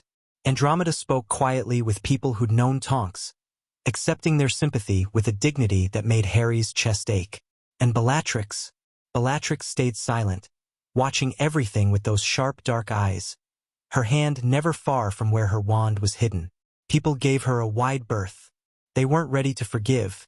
Harry couldn't blame them, but at least they weren't calling for her head anymore. It was past noon when they finally extracted themselves from the crowd and apparat back to Grimmauld Place. Hermione was waiting in the entrance hall, looking like she hadn't slept in days but practically vibrating with energy. "It worked," she said immediately. "The Prophet is running a special ion. Their headline is Potter Challenges Council Authority. The international papers are picking it up too. And I've had owls from 6 different Wisengamot members offering to support a formal session." "That's good." Harry sagged against the wall, exhaustion finally catching up with him. "That's really good. There's more. Neville's team captured 3 Death Eaters overnight, lower-level ones, but they're talking. And there's a report that Rodolphus Lestrange was spotted near the Welsh border, moving toward the old Selwyn estate." Harry felt Bellatrix tense beside him. "When?" "Last night, just after midnight. He's got maybe 20 followers with him. Then we move tonight." Harry pushed off from the wall. "Hermione, I need everything you can find on the Selwyn estate. Wards, defenses, access points. Neville should coordinate with whatever Aurus Robards can spare. And someone needs to—" "Harry!" Andromeda's voice cut through his planning. "Stop!" He turned to look at her. "You've been awake for over 30 hours. You fought a battle, killed a Dark Lord, confronted the Ministry, and talked down a potential massacre." Andromeda stepped closer, and her expression was unexpectedly gentle. "If you try to lead an assault tonight, you'll get people killed, including yourself. I can't just— You can, and you will." She reached out and touched his arm, and Harry felt something pulse through the bond, warmth, concern, and an echo of the grief she was carrying. Nymphadora used to do this too, push herself until she broke, because she thought caring about people meant never resting. She was wrong, and so are you. Harry wanted to argue. Every instinct he had screamed that he needed to keep moving, keep fighting, never give his enemies time to regroup. But Andromeda's eyes were so tired, so full of loss, and he realized suddenly that she was right. He wasn't alone anymore. He didn't have to do everything himself. "Fine," he said. 6 hours. I'll sleep for 6 hours. But then we're going after Lestrange." Andromeda smiled slightly. "I'll hold you to that." Harry didn't dream. That was unusual. For years, his sleep had been haunted by visions. Voldemort's thoughts bleeding through the connection, nightmares of everyone he'd failed to save, prophecies and portents and endless darkness. But when he finally collapsed onto the bed in Sirius' old room, closing his eyes against his better judgment, there was only silence. Peaceful, empty silence. He woke to the sound of voices. Female voices, coming from somewhere nearby, muffled by walls but still audible. Harry lay still for a moment, orienting himself. The light through the window was different. It was late afternoon, maybe early evening. He'd slept longer than intended. The voices were coming from the room next door. Harry recognized them after a moment. The Black Sisters, all 3 of them. He shouldn't eavesdrop. He knew that. But something in their tones, tension, old pain, the weight of history, made him pause instead of announcing his presence. "Can't pretend it didn't happen." That was Andromeda, her voice strained. "You tortured my daughter, Bella. You laughed while you did it. I watched the memory in a pen sieve. I know what I did." Bellatrix's voice was raw. "I can't forget it now. That's the problem. For 30 years, everything I did felt righteous, necessary. The Dark Lord's will was the only truth that mattered. And now you have to live with it." Narcissa's voice was cold. "We all do. That's what family means. Isn't it? Carrying each other's sins. Don't pretend you're innocent, sissy." Bellatrix laughed, and it was a bitter sound. "You stood by while Lucius brought monsters into your home. You watched the Dark Lord torture people in your drawing room. I survived. I kept Draco alive. That was all I could do. And I did what I thought was right. The words burst out of Bellatrix like something had broken loose. I believed, Sissy. I really believed. He promised us a world where our blood meant something, where we wouldn't have to hide what we were, where magic would be free. And you believed him because you wanted to, Andromeda said quietly. Because it was easier than admitting you'd been wrong. Because by the time you realized the truth, you'd done too many terrible things to turn back. Silence. I remember, Bellatrix said finally. Her voice was smaller now. I remember the day you left, Andy. I remember standing at the window, watching you run across the grounds with that Tonks boy. And I remember wanting to run with you. Then why didn't you? Because I was afraid. The admission came out like a confession. Mother had already started the rituals by then. The ones that bound us to the family duty. I could feel something pressing against my thoughts, making certain choices feel impossible. And when you left, when the binding broke, the pressure got worse. Bellatrix's laugh was broken. By the time the Dark Lord found me, I was already half destroyed. He just finished the job. Harry heard movement, footsteps, fabric rustling. The bindings. Narcissa's voice was sharp now. You mean the containment rituals? The ones for the Hollow King. They're woven through everything. Mother never explained exactly how it worked. Maybe she didn't know herself, but I could feel it. Every time I tried to disobey, to question, to think in ways the family didn't approve, the binding pushed back. Bellatrix's voice dropped. It's why I went mad in Azkaban. Not just the Dementors. The binding was fighting the Dark Lord's influence, and my mind was caught in between. A long pause. That's why Potter's arrival disrupted everything, Andromeda said slowly. The binding doesn't know what to do with an outside master. It's confused. It's breaking, Narcissa corrected. And when it breaks completely, the Hollow King wakes. Bellatrix's voice was calm now, resigned. I know. I've known since I was 16 years old. That's why I chose the Dark Lord in the end. He promised me a way out, a way to escape the binding, escape the duty, escape everything. He lied, of course. He always lied. But by then, I didn't care anymore. Harry had heard enough. He pushed himself out of bed and walked to the door of the adjacent room. What had once been Regulus' bedroom, he realized. The three sisters were arranged around a small table, glasses of wine in hand, looking like a portrait of complicated grief. You should have told me, he said without preamble. None of them looked surprised to see him. Narcissa raised an eyebrow. How long were you listening? Long enough. Harry stepped into the room, feeling the bond pulse with new understanding. The binding that keeps the Hollow King contained. It's woven through your family magic. Through you. That's why the victor's right matters so much. It's not just about oaths and service. I've accidentally inherited your entire responsibility. Yes. And you've all been carrying this since you were children. This duty that shapes your thoughts and limits your choices. It's not as dramatic as Bella makes it sound, Narcissa said carefully. The binding is subtle. It encourages certain behaviors, discourages others. Most family members never even notice. They just gravitate toward tradition, toward duty, toward the practices that keep the containment strong. But Bellatrix noticed because she tried to fight it. Harry looked at the eldest sister, seeing her with new eyes.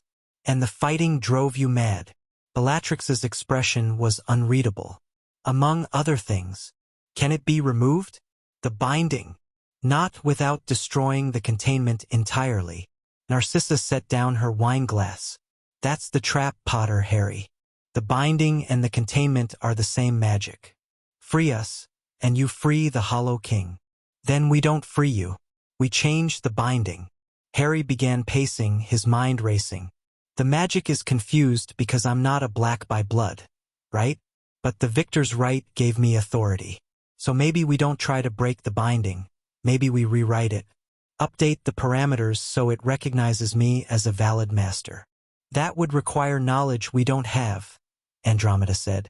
The original binding was created over 1,000 years ago by practitioners whose names are lost to history. We have fragments of understanding, ritual components that we know work, but the underlying theory, Hogwarts. Harry stopped pacing. You said the founders built Hogwarts to hide from the Hollow King. They must have known about the binding. Their records might still exist. The restricted section was destroyed in the battle, Narcissa pointed out. Not all of it. Harry thought of Dumbledore's office, of the hidden rooms and secret passages he'd discovered over the years. And not everything at Hogwarts is in the library. The founders had their own chambers, their own records. The Room of Requirement alone contains 1,000 years of hidden knowledge. The sisters exchanged glances. Something passed between them. An old conversation. A shared reference Harry couldn't access. There might be another way, Andromeda said slowly. Family memories. The Blacks have practiced memory magic for generations. Not just storing memories in pensieves, but actually passing them down through blood. It's how the binding rituals are taught. Each generation receives the knowledge of the previous, embedded directly into their bloodline. So somewhere in your memories, there might be information about the original binding? Possibly. But accessing those memories isn't simple. It requires ritual, preparation, and Andromeda hesitated. And a powerful anchor. Someone to hold the witch stable while she dives into the ancestral consciousness.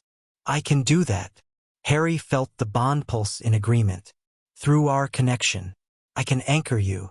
You don't understand what you're offering. Bellatrix's voice was sharp. The ancestral memories aren't just information. They're experiences. Centuries of Black family history, including the darkest parts. If you anchor one of us while we dive, you'll experience it too.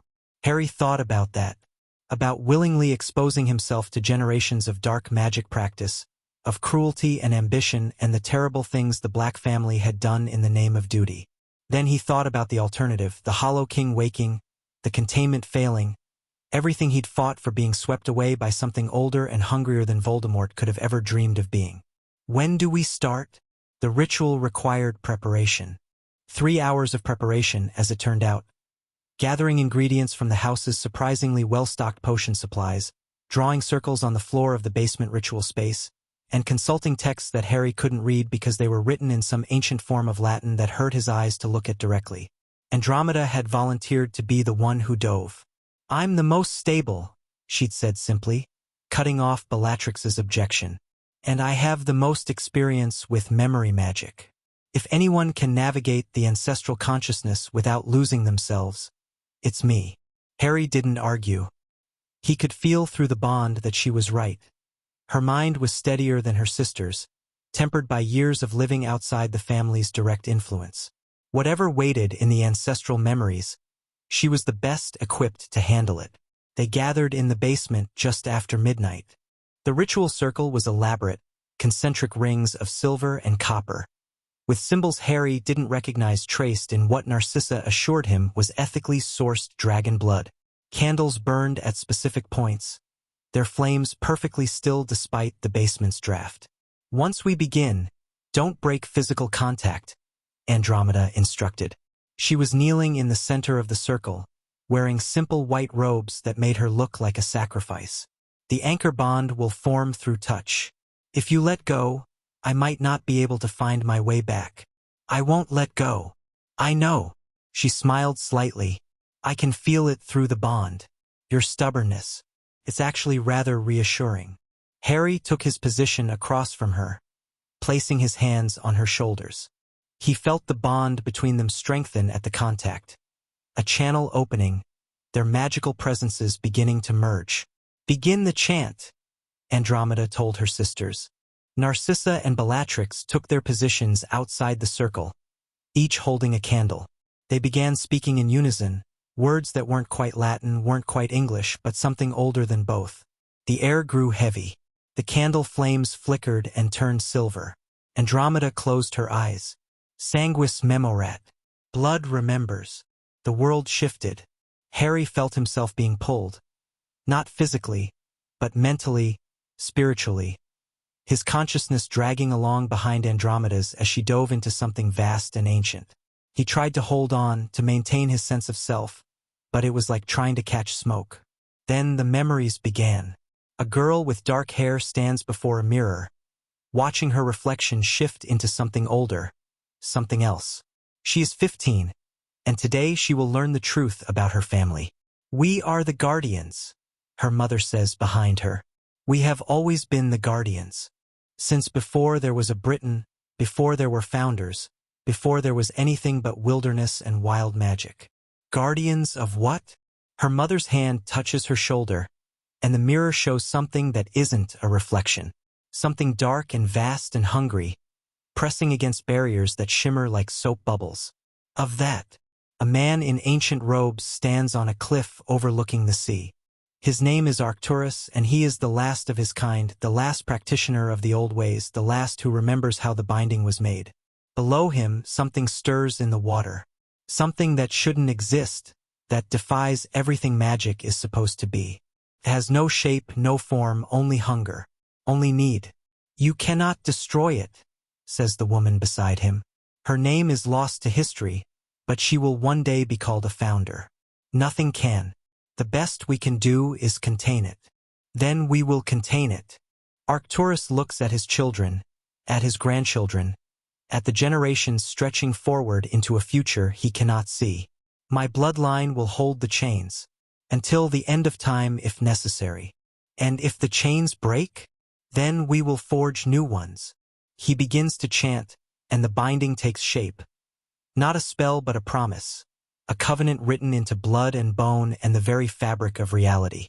Blood remembers. A young woman laughs in a sunlit garden.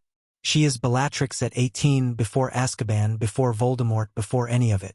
Her hair is wild, but her eyes are clear, and when she looks at the future, she sees only possibility. "We could change the world," she says to the young man beside her. He is beautiful and brilliant and promises her everything she's ever wanted. "We will change the world," Tom Riddle agrees. His smile doesn't reach his eyes, but Bellatrix doesn't notice. She's too busy dreaming. A woman stands over a cauldron, adding ingredients to a potion that glows with sickly green light. She is Narcissa at 23, newly married, learning the family secrets. "The containment weakens every generation," her mother-in-law explains. "The Hollow King grows stronger as it feeds on the ambient magic of our world. Eventually, it will break free. When? No one knows. Decades, centuries, perhaps tomorrow." The older woman stirs the potion carefully. "All we can do is prepare. And if we fail, then there will be no one left to care about failure." A child cries in a dark room.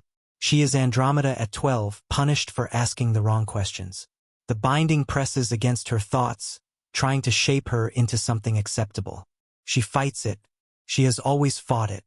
And one day she knows she will run. Run so far and so fast that even the blood in her veins won't be able to call her back. But that day is not today.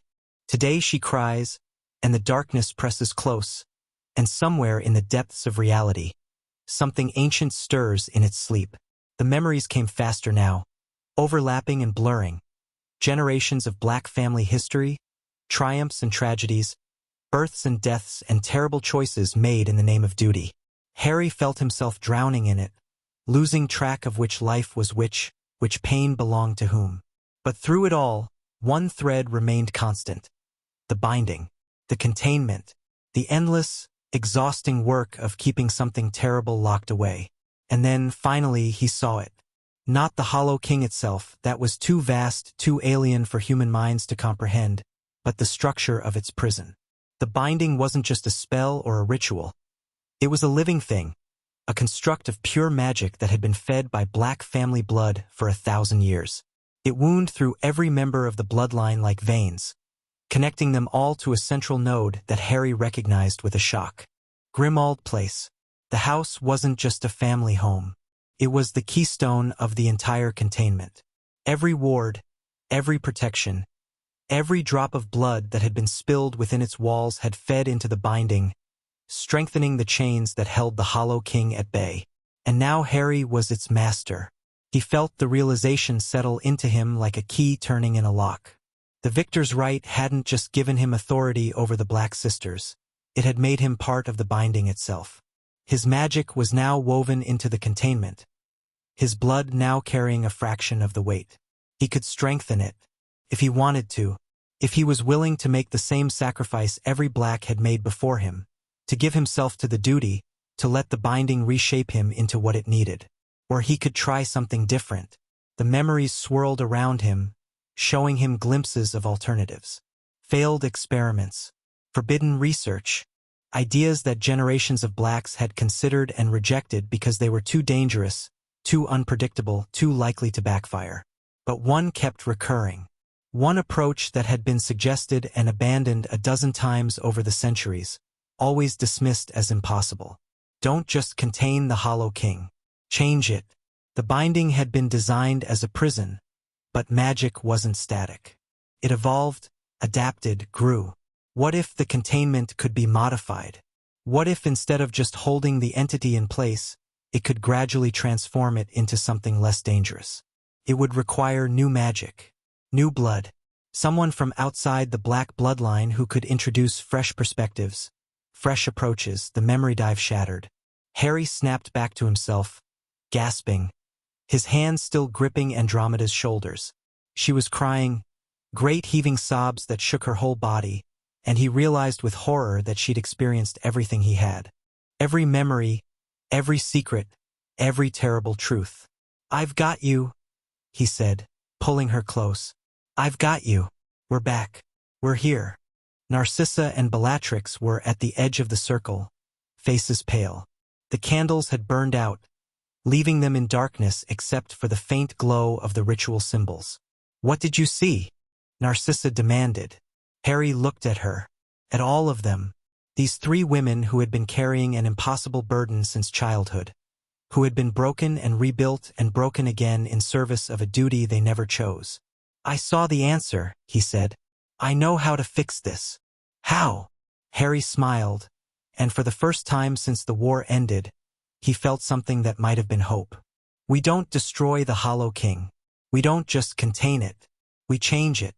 He stood, helping Andromeda to her feet. "And we do it together. All of us. Starting now." Outside, thunder rolled across the London sky. The storm was just beginning. Chapter 3. The woman who burned Bellatrix couldn't sleep. This wasn't unusual. Sleep had been a battlefield since Azkaban. Every night a war against memories that clawed and screamed and demanded attention. But tonight was different. Tonight, the memories were hers. She lay in the narrow bed of her childhood room, staring at a ceiling she'd memorized before her 11th birthday. The house had given her back this space without being asked, doors appearing where there had been walls, the familiar musty smell of old drapes and older magic wrapping around her like a shroud. She hadn't slept here in over 30 years. She wasn't sure she'd slept anywhere. Really, not properly, not the deep dreamless rest that other people took for granted. The ritual had changed something. Harry's dive into the ancestral memories had cracked open doors in her mind that the Dark Lord's influence had kept sealed, and now everything was flooding back. Not just the terrible things she'd done, but the person she'd been before. The girl who'd believed in something. The woman who'd trusted the wrong man. She remembered her first kiss. A Ravenclaw boy in 5th year, gentle and nervous and completely ordinary. She'd obliviated him afterward, terrified her mother would find out. The memory had been buried so deep she'd forgotten it existed. She remembered her sister's wedding to that Tonks boy. Not the version she'd constructed later, full of righteous fury at blood betrayal, but the real moment. Standing at the window of the family townhouse, watching Andromeda disappear down the street, and feeling something she hadn't allowed herself to name. Envy. She remembered Tom Riddle's hands on her shoulders, his voice in her ear, promising her a world where strength would be rewarded and weakness punished. She remembered believing him. She remembered wanting to believe him because the alternative, admitting she was trapped, that the family binding had already warped her into something unrecognizable, was too terrible to contemplate. She remembered her wedding night, Rodolphus's cruel hands and crueler words, and the moment she'd realized that escape was no longer possible. that she was exactly where the Dark Lord wanted her. And there was nothing left to do but embrace the madness. The memories kept coming. Bellatrix let them wash over her, too exhausted to fight, too empty to cry. This was who she was. This was what she'd become. No amount of magical cleansing could change the fundamental truth. She had chosen this path, step by step, decision by decision, until she'd become the monster everyone believed her to be. A soft knock on her door. Bellatrix didn't answer, didn't move. Whoever it was would either enter or go away, and she found she didn't particularly care which. The door opened anyway. Harry Potter stood in the doorway, backlit by the dim hallway sconces, looking as exhausted as she felt. He was still wearing the same clothes from the ritual, rumpled, stained with something that might have been dragon blood, and his hair was even more disastrous than usual. "Can't sleep either?" he asked. "I don't sleep. I endure the night until morning comes." That's a very poetic way of saying no. He stepped into the room without waiting for invitation, closing the door behind him. Mind if I sit? Would it matter if I did? Probably not. He settled onto the edge of the ancient armchair near the window, the one she'd curled up in as a child, reading books she wasn't supposed to know existed. But I'd still ask. They sat in silence for a moment. Bellatrix found herself studying him in the darkness. This boy who'd killed her master, who'd inherited her oath, who'd somehow looked into the worst memories of her bloodline and emerged without screaming. "Why are you here?" she finally asked. "Because I felt you through the bond. You're loud tonight." Bellatrix laughed despite herself. "Loud? Your emotions, your memories, some of them are bleeding through." Harry's voice was careful, like he was trying not to spook a wild animal. "I saw things during the ritual, not just the family history. I saw you, the real you, before everything went wrong." Her chest tightened. "There is no real me. There's just this." "That's not true." "How would you know?" The words came out sharper than intended, edged with decades of bitterness. "You saw memories, fragments. You didn't live it. You didn't feel the binding twisting your thoughts. Didn't watch yourself becoming something you hated while being completely unable to stop." "You're right. I didn't." Harry's voice was quiet but steady. "But I know what it's like to have someone else's voice in your head, to feel yourself being shaped into a weapon, to wake up one day and realize you don't know which thoughts are yours anymore." The words hit harder than any curse. Bellatrix stared at him, really looked at him, and saw something she hadn't expected. Recognition. Understanding. "The scar," she said slowly. "He was in your head too. For years. Every nightmare. Every vision. Every moment of rage that didn't feel quite like mine." Harry touched his forehead absently, where the famous lightning bolt was now barely visible. "He showed me things. Made me feel things. And the worst part was never being sure if my own reactions were real or if he'd planted them. But you fought him. I had help. Friends who reminded me who I was. A support system that caught me when I started to fall." Harry's expression was complicated. "You didn't have any of that. The people who should have protected you, your family, your mentors, they were the ones pushing you further into the darkness. Don't make excuses for me." Bellatrix's voice was harsh. "I made choices. I enjoyed killing. I tortured people and laughed while I did it. Whatever happened to me doesn't change what I became." "No, it doesn't." Harry met her eyes, and there was no pity in his gaze, just something that might have been respect. "You did terrible things. Some of them can never be forgiven. The people you killed, the lives you destroyed, those debts can't be paid." "Then why are you here?" "Because I don't think the story is over." Harry leaned forward, elbows on his knees. "You spent 30 years being someone else's weapon. Now you have a chance to be something different.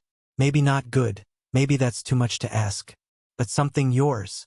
Whatever that turns out to be." Bellatrix wanted to argue, wanted to throw his kindness back in his face, to remind him of Sirius falling through the veil, of Hermione screaming under her knife, of all the reasons he should hate her. But the words wouldn't come. Instead, she heard herself ask, "What if I don't know how to be anything else? Then we figure it out together. Harry stood, crossing to her bedside, and held out his hand. Come on. If neither of us can sleep, we might as well be useful. Bellatrix looked at his outstretched hand, scarred, calloused, steady as stone, and felt something shift in her chest. Not trust exactly, not forgiveness, but maybe the first fragile thread of something new. She took his hand and let him pull her to her feet. The kitchen of Grimmauld Place had been transformed into a war room. Maps covered every surface, magical maps that updated in real time, showing the movements of known Death Eater cells across Britain. Hermione had been working through the night, and her organizational system had spread to consume the entire ground floor. Color-coded pins marked sightings, arrests, safe houses, and suspected hideouts. A large red cluster near the Welsh border dominated the western section. Lestrange has been busy, Hermione said without looking up as Harry and Bellatrix entered. Our contacts report at least 30 followers now. He's been recruiting, promising revenge, restoration of the old order, the usual rhetoric. He always was persuasive. Bellatrix's voice was flat as she studied the map. Rodolphus knows how to find broken people and give them something to believe in. Takes one to know one? Hermione asked coolly. The tension in the room spiked. Harry felt both women's emotions through his bonds. Hermione's carefully controlled anger, Bellatrix's complicated shame, and stepped between them before anything could escalate. We don't have time for this. He kept his voice calm but firm. Hermione, I know what she did to you. I know you have every right to hate her. But right now, we need her knowledge. Personal feelings come later. Hermione's jaw tightened, but she nodded stiffly. Fine. What can you tell us about Rodolphus's tactics? He'll fortify the Selwyn estate first. The old family's properties have blood wards, ancient ones, keyed to specific bloodlines. Bellatrix moved to the map, her finger tracing the route to the Welsh border. He won't attack directly. He knows he can't win a straight fight against Ministry forces. Instead, he'll make himself difficult to dig out, then negotiate from a position of strength. Negotiate for what? Pardons, political influence, whatever he can get. Bellatrix's lip curled with contempt. Rodolphus never cared about the Dark Lord's ideology. He was in it for the power, pure and simple. Now that the Dark Lord is gone, he'll pivot to whatever keeps him comfortable. So we're dealing with a pragmatist, Harry said. That's almost worse than a fanatic. Pragmatists can be bought. Fanatics can only be killed. Bellatrix glanced at him. I assume you're planning to kill him anyway? I'm planning to give everyone a chance to surrender first. What happens after that depends on their choices. Noble. The word wasn't quite mocking. And if he uses hostages? Because he will. Rodolphus always kept leverage available. Harry's stomach clenched. He hadn't thought about that. What kind of hostages? Whoever he can grab. Muggles, usually. They're easier to acquire and no one important cares about them. Bellatrix's voice was clinical, detached. During the First War, he kept a rotation of prisoners in the basement of every safe house. Insurance against raids. That's... Hermione trailed off, looking sick. That's Rodolphus. He's not creative, but he's thorough. Bellatrix met Harry's eyes. If you're serious about offering surrender, you need to account for this. Any assault on the Selwyn estate will result in dead innocents unless you can neutralize him before he gives the order. How do we do that? A thin smile crossed Bellatrix's face. You send in someone he won't suspect. Someone he thinks he still controls. Harry understood immediately. No, absolutely not. It's the logical choice. The bond between husband and wife creates certain expectations. Rodolphus will believe I'm trying to return to him, trying to restore my position. He'll let me close enough to... You're not going in alone. Harry's voice was harder than he intended. I just told you we're figuring things out together. That doesn't mean sending you on suicide missions.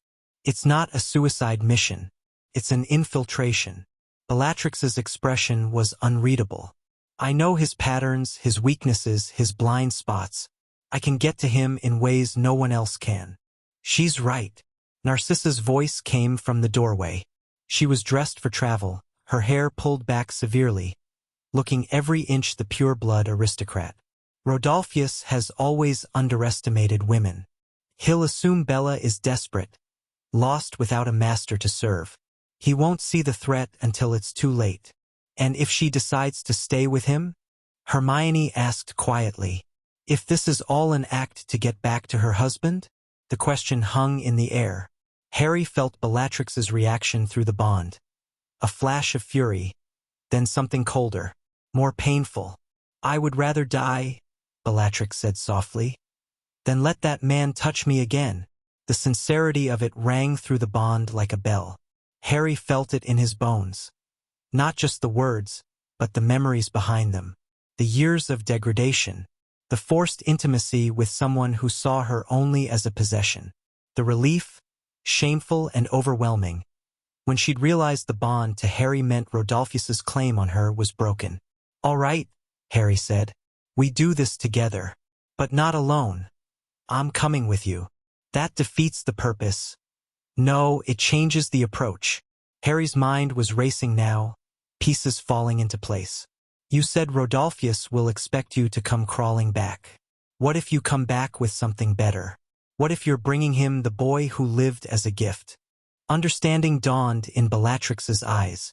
You want to be captured. I want to be apparently captured. Big difference. Harry looked at Hermione. Can you coordinate with Neville's teams? Have them ready to move the moment we give the signal. Harry, this is insane. Hermione. He caught her hand, squeezing gently. I spent 6 years sneaking into places I shouldn't be. I literally walked into the Ministry, Gringotts, and Voldemort's camp. This is what I'm good at. What you're good at is getting lucky, she shot back. And luck runs out. Maybe. But I've got something better this time. He glanced at the Black Sisters. I've got inside information, and I've got backup that shares my senses through a magical bond. Hermione looked like she wanted to argue further. But something in his expression must have convinced her, because she let out a frustrated sigh and reached for her planning materials. Fine, but we do this properly. Full reconnaissance, contingency plans, extraction routes. Wouldn't have it any other way. They spent the morning preparing. Hermione's planning was meticulous, covering every scenario they could imagine and several they probably couldn't. Neville arrived around noon with updates from his teams. They'd secured the perimeter around the Selwyn estate, identifying 3 possible entry points and 2 likely escape routes. The Auror contingent Robards had grudgingly provided was standing by, though they were under strict orders not to move until Harry gave the signal. The afternoon was devoted to something Harry hadn't expected. Teaching. Your occlumency is non-existent, Bellatrix said flatly, circling him in the basement training room. Rodolphus isn't a legilimens on the Dark Lord's level, but he's competent. If he looks into your mind and sees this plan, then everything falls apart. I know. Harry tried to focus on the mental exercises she described, imagining walls around his thoughts. But I never could get the hang of this. Snape tried to teach me. Snape's teaching methods were designed to fail. Bellatrix's voice dripped contempt. He wanted you vulnerable. Wanted the connection to the Dark Lord to remain open. She stopped in front of him, eyes sharp. I'm going to teach you properly. It will hurt. Everything hurts lately. Good. Pain is an excellent focus tool. Without warning, she thrust into his mind. It was nothing like Snape's brutal invasions or Voldemort's overwhelming presence. Bellatrix's legilimency was surgical, precise. A blade sliding between thoughts rather than a hammer smashing through them. Harry gasped as she rifled through his surface memories, finding his plan for the mission. His fears about what could go wrong. His complicated feelings about... Interesting, she murmured, and withdrew. Harry's face was burning. You weren't supposed to see that. You weren't supposed to leave it lying around. A ghost of a smile crossed her face. Don't worry, Potter. Your adolescent confusion is safe with me. It's not adolescent. The key to occlumency isn't building walls. Bellatrix cut off his protest, returning to her circling. Walls can be broken. The key is misdirection. You create layers, surface thoughts that seem genuine, emotional reactions that feel real, while keeping your true intentions buried so deep that most legilimens won't bother to look. And how do I do that? Practice. She attacked again, faster this time, and Harry scrambled to defend. They worked for hours. Bellatrix was a brutal teacher but an effective one, and Harry found himself improving despite the headaches. By late afternoon, he could maintain a facade of surface thoughts for almost a minute before she broke through. Not great, but better than nothing. One more thing, she said as they finished the session. If everything goes wrong, if we're captured and separated, there's a phrase you can use through the bond. 3 words that will tell me to attack regardless of consequences. What phrase? Bellatrix's expression was complicated. Blood remembers. Harry nodded slowly. The words carried weight now, the weight of generations, of duty, of sacrifice. They were more than a signal. They were a promise. I hope I don't have to use it. So do I. She turned toward the door, then paused. Harry. He blinked. It was the first time she'd used his name. Yes. Thank you. For. She seemed to struggle with the words. For trying. Most people would have written me off as a lost cause. You're not lost. The words came out more gently than he intended. You're just finding your way back. Something flickered in her eyes. Something vulnerable and quickly suppressed. Then she was gone, her footsteps echoing up the basement stairs. Harry sat alone in the training room, feeling the ghost of her presence in his mind. This was going to be complicated. They left at dusk. The plan was straightforward. Harry and Bellatrix would approach the Selwyn estate openly, presenting themselves as exactly what Rodolphus would expect. A broken dark witch seeking shelter and her newly captured prize. Narcissa and Andromeda would provide magical support through the bond, monitoring the situation from Grimmauld Place. The moment Harry gave the signal, Neville's teams would breach the wards while the Aurors moved to secure the perimeter. Simple. Clean. Almost certainly going to go sideways somehow. They operate to a point 2 miles from the estate, in a stretch of Welsh moorland that smelled of peat and old rain. The sun was setting behind the mountains, painting the sky in shades of orange and purple that seemed almost artificial. Rodolphus will have watchers, Bellatrix said quietly. They were walking now, maintaining the appearance of a difficult journey. She'd bound Harry's wrists with rope that looked secure but was actually enchanted to release at a thought. He'll know we're coming before we reach the gates. Good. That's what we want. Just remember, once we're inside, we stay in character. No matter what you see, no matter what he says or does. She glanced at him. Can you handle that? I've faced worse. Have you? Something dark moved behind her eyes. Rodolphus isn't like the Dark Lord. He doesn't monologue. He doesn't care about philosophical debates or proving his superiority. He's a craftsman. He does terrible things with precision and efficiency, and he never loses control. Sounds like you're trying to scare me. I'm trying to prepare you. Bellatrix stopped walking, turning to face him fully. You've fought monsters before, but they were monsters who wanted you afraid, who fed on terror and desperation. Rodolphus doesn't care if you're afraid. He'll hurt you either way. Harry met her eyes. In the fading light, she looked almost human. Not the cackling madwoman from the Ministry battle, but a woman who'd survived things he couldn't imagine and was trying to protect him from experiencing the same. Then I'll just have to make sure we kill him before he gets the chance. A startled laugh escaped her. You're impossible. So I've been told. They continued walking. The Selwyn estate became visible as they crested a hill. A sprawling manor house of gray stone, surrounded by walls that had weathered centuries. Lights burned in the windows despite the early hour, and Harry could feel the wards pressing against his skin from this distance. Powerful, layered, hungry. Blood wards, Bellatrix confirmed. They'll let me through as Rodolphus's wife. You'll need to be physically touching me when we cross the threshold. Understood. They descended the hill together, and Harry felt the moment they were spotted. A shift in the air, a prickling awareness that said hostile eyes were watching. He let his shoulders slump, put a defeated expression on his face. Sold the part. The gates opened as they approached. Massive iron structures covered in runes that glowed faintly red. Two figures waited on the other side. Death Eaters in full regalia, masks and dark robes and wands drawn. Well, well, the voice was familiar, Antonin Dolohov somehow still alive despite everything. Look what the cat dragged in. Dolohov. Bellatrix's voice was imperious despite her disheveled appearance. Tell my husband I've brought him a gift. Dolohov's eyes moved to Harry, and even through the mask, Harry could feel the hatred radiating from him. Potter, I've been hoping we'd meet again. The feeling isn't mutual. A wand jabbed into his ribs. The other Death Eater, whose identity Harry couldn't place. Shut up. You don't speak unless spoken to. Harry let himself be prodded forward, maintaining the illusion of reluctant compliance. Through the bond, he felt Narcissa and Andromeda tracking his movements. Their attention focused like twin spotlights on his awareness. He wasn't alone.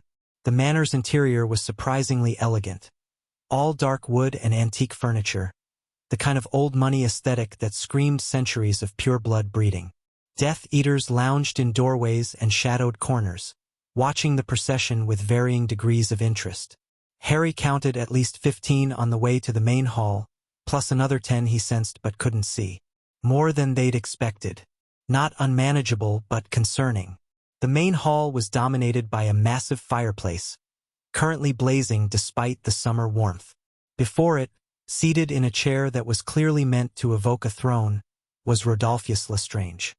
He'd aged since Harry had last seen him. The Azkaban escape had taken its toll. Deep lines carved his face, and his dark hair was shot through with gray. But his eyes were sharp and calculating, and when they landed on Bellatrix, something cold and possessive moved behind them. Wife. The word was almost affectionate. I was wondering when you'd come crawling back. I don't crawl. Bellatrix's voice was steady, but Harry felt the tension vibrating through her. I came to negotiate. Did you now? Rodolphus rose from his throne, moving with the careful grace of a predator who knew he was in control. And what could you possibly have that I'd want? Bellatrix jerked her head toward Harry. The boy who lived, victor of the Dark Lord, and current holder of my oath. Rodolphus's eyes sharpened with interest. He circled Harry slowly, appraisingly, like a collector examining a new acquisition. Potter. He pronounced the name like it was an obscenity. I have to admit, I didn't think you'd be stupid enough to walk in here. People keep underestimating my stupidity. A backhanded blow snapped Harry's head to the side. He tasted blood, felt the shock of impact rattling his teeth. Rodolphus hadn't even changed expression. You'll speak when spoken to, and you'll address me as Lord Lestrange. He turned back to Bellatrix. How did you capture him? The bond. Bellatrix's lie was seamless, years of deception lending authenticity to every word. When the Dark Lord died, the victor's right transferred our family oaths to Potter. But bonds can be manipulated by those who understand them. I've spent the last 3 days working on his mind, breaking down his defenses. He came here willingly because I made him believe it was his idea. Something flickered across Rodolphus's face. Not quite belief, but interest. The victor's right. I'd thought it legend. So did I. But the magic is real, and it's powerful. Bellatrix moved closer to her husband, and Harry felt her revulsion spike through the bond even as she maintained her seductive posture. Think about what this means, Rodolphus. Potter holds the Black family oaths, the keys to 1,000 years of accumulated power. Control him, and you control all of it. And you're offering me this control out of wifely devotion? I'm offering it because I know which way the wind is blowing. Bellatrix's voice hardened. The Dark Lord is dead. His ideology dies with him. What comes next is a power struggle, pure and simple. And I'd rather be on the winning side than waste away in Azkaban. Rodolphus studied her for a long moment. Harry felt the man's attention shift, felt the whisper of legitimacy probing at Bellatrix's defenses. She let him in, but only to the surface layer, the facade of calculation and self-interest that masked her true purpose. "You've changed," Rodolphus said finally. "The madness is gone." Potter's bond burned it out. Another benefit of controlling him, his magic is purifying, stabilizing. Bellatrix allowed herself a thin smile. "I'm myself again for the first time in decades, and myself wants to survive." "What about your oath to him? The bond you mentioned?" "Bonds can be transferred. It will take time and blood, but I know the rituals." She was so close to Rodolphus now that they were almost touching. "Give me a month, husband. Let me work my arts on the Potter boy, break him properly, and I'll hand you the keys to the Black Fortune. All I ask in return is my freedom." "Your freedom? From you?" The words were steady despite the danger. "I'll serve your cause, support your rise to power, but I won't share your bed again. I won't pretend to be the devoted wife while you take your pleasure from my body. Those days are over." The temperature in the room seemed to drop. Death Eaters shifted nervously, sensing the tension. Harry felt Bellatrix's fear spike. Real fear, decades deep, but she didn't back down, didn't flinch. Rodolphus's hand shot out and grabbed her throat. "You forget yourself," he said softly, almost gently. "You are mine, Bellatrix. You have always been mine. No bond, no oath, no magical technicality changes that fact." His grip tightened, and Bellatrix gasped for air. "I think I'll let you watch while I kill Potter. Then we can discuss your freedom." Harry moved. The ropes fell away from his wrists as he lunged forward, wandless magic crackling around his hands. He caught Rodolphus's arm and twisted, breaking the grip on Bellatrix's throat while simultaneously driving his knee into the older man's stomach. Rodolphus staggered but didn't fall. His wand was up in an instant, curse already forming. Bellatrix's knife took him in the shoulder. She'd drawn the blade from somewhere. Harry hadn't even seen where she'd hidden it, and now she was pressing the attack, driving Rodolphus back with a ferocity that was almost frightening. Her face was transformed, years of suppressed rage finally breaking free. "I am not yours." Each word was punctuated by another slash. "I was never yours. You took what you wanted and called it marriage. You twisted everything I was and called it devotion. And I will never." Rodolphus caught her wrist, twisted, and the knife clattered to the floor. But the moment of vulnerability was enough. Harry's magic hit him like a freight train.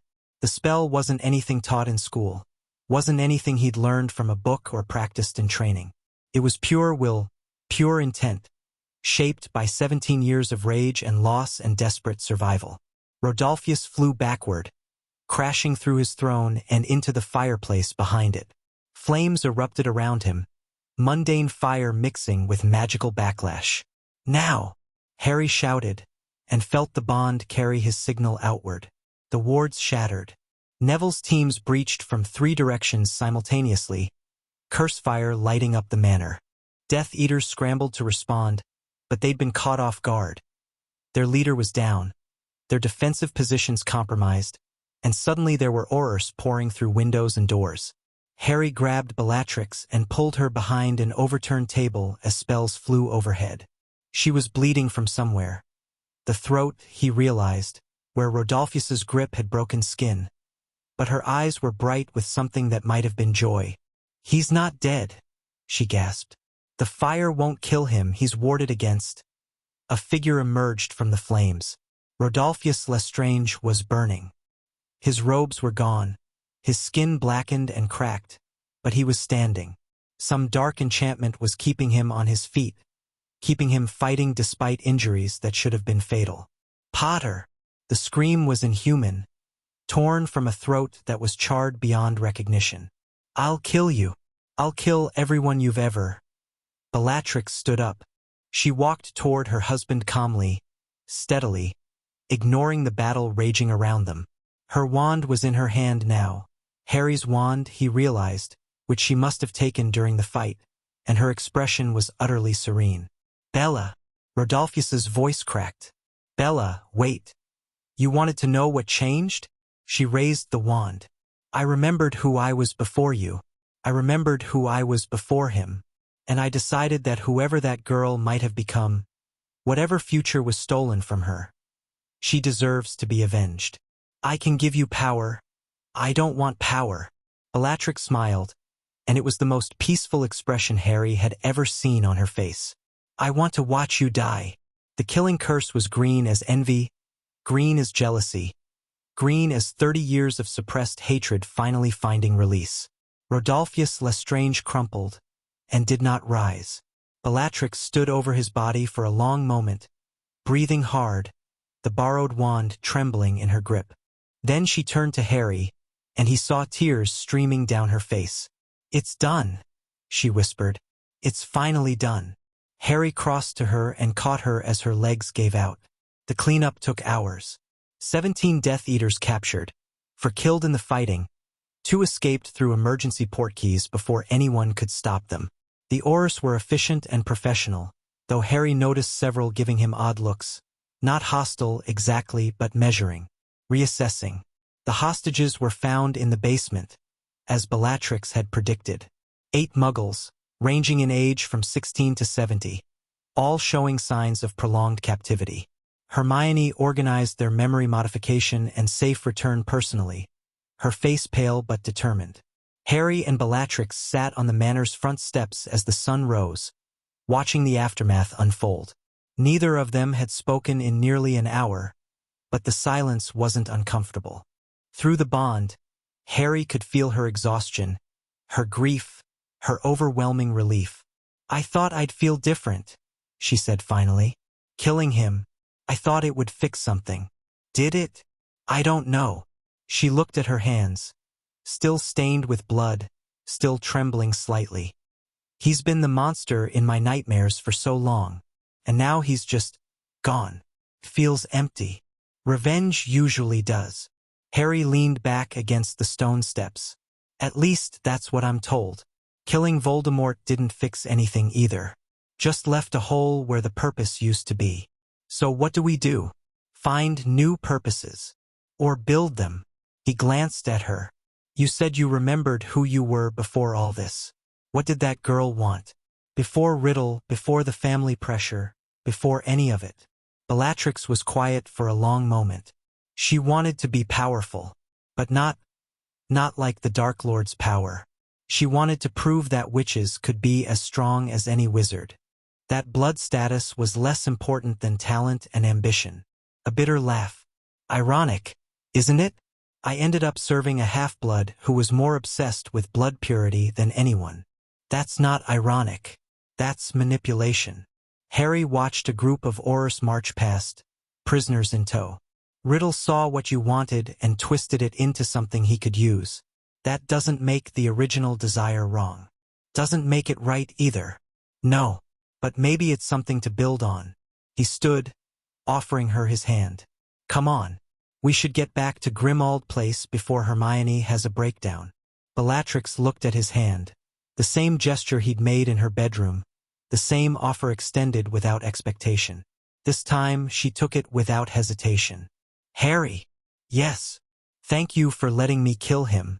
You could have done it yourself. Claimed the victory. It wasn't my victory to claim. He pulled her to her feet. It was yours. It always should have been.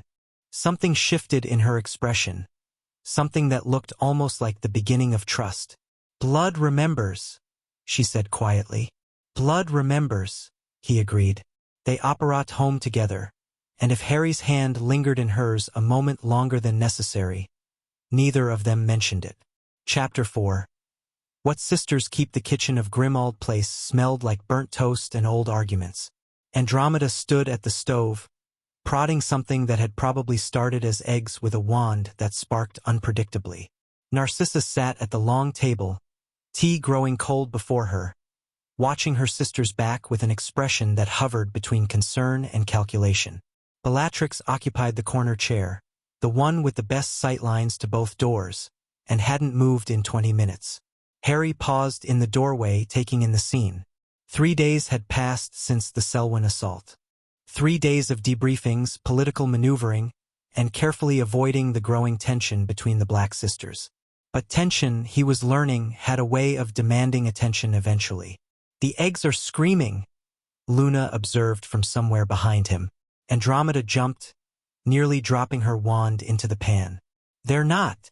She looked down. The eggs were, in fact, making a faint keening sound. Oh, for Merlin's sake. Muggle cooking doesn't do that, Hermione said, pushing past Harry into the kitchen. She'd been staying at Grimmauld Place since the battle, ostensibly to help with planning, but really because none of them could bear to be alone right now. The eggs in your pan have been hexed. I didn't hex them. I did. Bellatrix's voice was mild. 3 hours ago. I was bored. You hexed my breakfast because you were bored? Would you prefer I hexed something important? Harry stepped into the kitchen before the argument could escalate. Morning, everyone. Any news from the ministry? Robards sent an owl. Narcissa slid a parchment across the table without looking up. The Wisengamot session is scheduled for tomorrow. They want you to testify about the victor's right and submit to formal questioning about your association with us.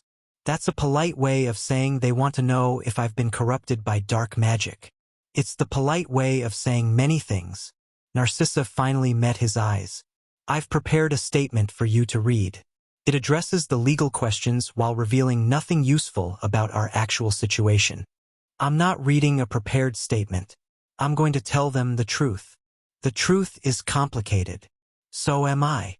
Harry took a seat at the table, accepting the cup of tea that appeared before him. Probably Creature's doing, though the elf remained invisible. Speaking of complicated, we need to talk about the Hollow King. The temperature in the room dropped noticeably. Andromeda abandoned her ruined eggs and turned to face him. Bellatrix went still in her corner. Even Narcissa's careful composure flickered. What about it? Andromeda asked. The memory dive showed me the structure of the containment. I understand how the binding works now, or at least, I understand enough to know we have a serious problem. Harry looked at each sister in turn. The binding requires black family blood to maintain itself. Specifically, it needs 3 bloodline anchors working in concert. That's why there are 3 of you. It's not coincidence. We know, Narcissa said quietly. Then you also know that the binding is destabilizing because I'm not part of the bloodline. My magic is connected to all of you through the victor's right, but I can't actually feed the binding the way a true black could. Harry leaned forward. Unless we find a way to fix that, the Hollow King is going to wake up. And from what I saw in those memories, that would be very, very bad. Silence stretched through the kitchen. Outside, Harry could hear birds singing in the small garden. Normal, peaceful sounds that felt absurdly out of place. There is a way. Andromeda's voice was reluctant. A ritual that could integrate your magic into the bloodline properly. Make you a black in the ways that matter. What kind of ritual? Blood adoption. It's ancient magic. Older than the ministry, older than Hogwarts. One of the foundational practices of the Sacred 28. Andromeda's jaw tightened. It would require all 3 of us participating. Our blood, our magic, our consent. Why do you say it like that? Because blood adoption isn't just a magical procedure. Narcissa's voice was carefully neutral. It's a binding of its own. Once performed, it cannot be undone. You would become family in the most literal sense, connected to us by blood, bone, and soul. And that's bad because family is complicated. Bellatrix spoke for the first time since her prank was discovered. You've seen our memories, Potter. You know what the blacks do to each other. What we've done to each other. She stood, moving toward the table with the fluid grace that made her simultaneously beautiful and terrifying. Blood adoption would mean carrying all of that. Every feud, every betrayal, every curse passed down through generations. It would make you one of us in ways you can't take back. Harry considered this. Considered what he'd seen in the ancestral memories. The violence, the manipulation, the terrible weight of duty. But he'd also seen something else. Love, twisted and broken but still present. Loyalty that survived even betrayal. A family that had carried an impossible burden for 1,000 years because someone had to. What's the alternative? He asked. The sisters exchanged glances. We could try to find another bloodline heir. Narcissa said slowly. Someone with black blood who could take your place as the binding's anchor. Who? Draco is the most obvious choice. He has black blood through me. Narcissa's expression was complicated. But he's already strained from the war. The binding would likely destroy him. Then we don't use Draco. The only other option is... Andromeda trailed off, pain crossing her face. Teddy. My grandson. Nymphodora's son. Harry's blood went cold. Absolutely not. I agree. Which leaves us with the original problem. Andromeda spread her hands. Blood adoption or slow collapse. Those are our choices.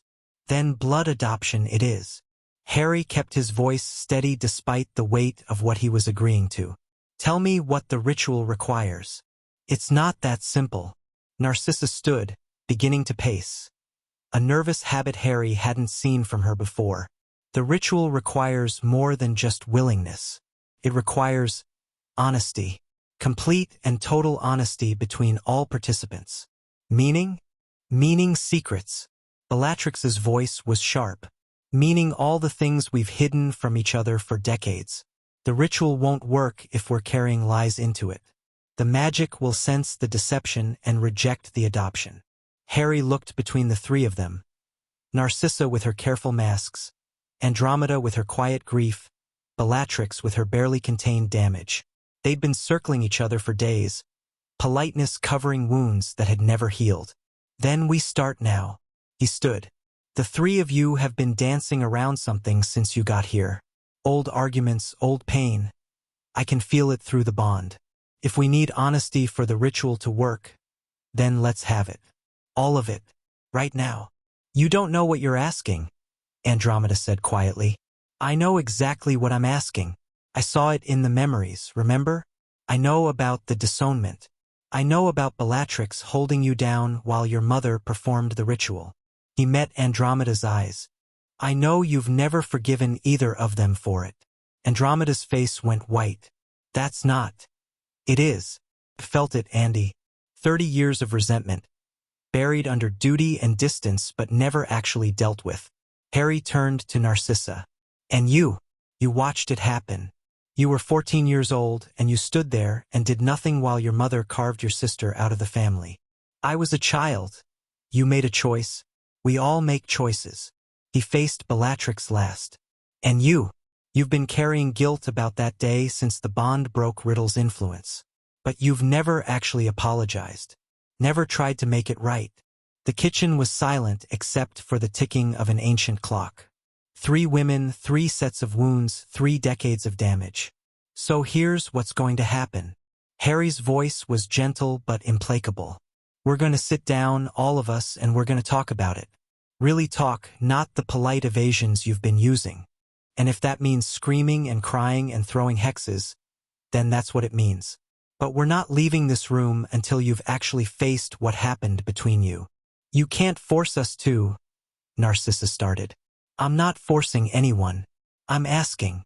Harry pulled out a chair and sat down. Please. Not for me, not for the ritual, for yourselves. You've been carrying this weight for so long. Don't you want to put it down? The silence stretched. Harry could feel their emotions through the bond, fear and anger and old pain. Part of him wondered if he was making a terrible mistake, pushing wounds that had scarred over rather than healed. But scars built on infection always festered eventually. Andromeda moved first. She walked to the table and took the seat across from Harry, her movements stiff and uncertain. After a moment, Narcissa followed, choosing the chair beside her sister rather than across from her. Bellatrix hesitated longest. But finally she came to the table, settling into the remaining chair with the cautious grace of a cat expecting attack. All right, Andromeda said quietly. Where do we start? They started with the disownment. Andromeda told the story first, her version, the one she'd carried for 30 years. Meeting Ted Tonks in 7th year, falling in love despite everything she'd been taught, knowing that her family would never accept him. The secret courtship, the desperate plans to run away together. I didn't tell anyone because I knew what would happen, she said, her voice carefully controlled. Mother had already started talking about appropriate marriages. Father was negotiating with the Rosiers, the Knots, anyone with pure enough blood and deep enough pockets. I was a commodity to them, a breeding stock for the next generation of black heirs. You could have trusted me. Narcissa's voice was small. I would have helped you. Would you? Andromeda's laugh was bitter. Sissy, you were already Mother's perfect protégé.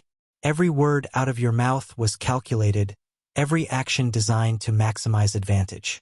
I didn't trust you because I didn't know if you'd keep my secret or sell me out for favor. Narcissa flinched like she'd been struck. I was 14. Yes, and you were already more politically sophisticated than witches twice your age. I couldn't tell the difference between my sister and my mother's spy. That's not fair. Fair? Andromeda's composure cracked. You want to talk about fair? They carved me out of the family tapestry while you watched. They burned my name off every record, stripped my inheritance, declared me dead to the House of Black. And you stood there and said nothing. What was I supposed to say? Narcissa's voice rose. Challenge mother? Challenge father? I was a child, Andy, a child in a house where disobedience meant pain and defiance meant destruction. You think I didn't want to help you? You think I didn't cry for weeks after you left? I don't know what you did. That's rather the point. I tried to find you. The words burst out of Narcissa like they'd been contained under pressure for decades. 3 months after the disownment, I snuck out of the house and went looking. I tracked you to a flat in Muggle London. I stood outside your door for an hour trying to work up the courage to knock. You never knocked. Because I was terrified. Narcissa's mask was completely gone now, tears streaming down her face. I was terrified that you'd hate me, that you'd blame me, that you'd look at me the way you're looking at me now, like I was the enemy all along. So I ran away instead. I went home and pretended I'd never left, and I spent the next 30 years hating myself for my cowardice. The silence that followed was different, less hostile, more wounded. I didn't know, Andromeda said finally. You never said. When was I supposed to say it? During the war, when we were on opposite sides. At family gatherings where we pretended the other didn't exist. Every time I saw you, there were reasons not to bring it up. And eventually the reasons became habit, and the habit became a wall. Harry felt the shift in the bond.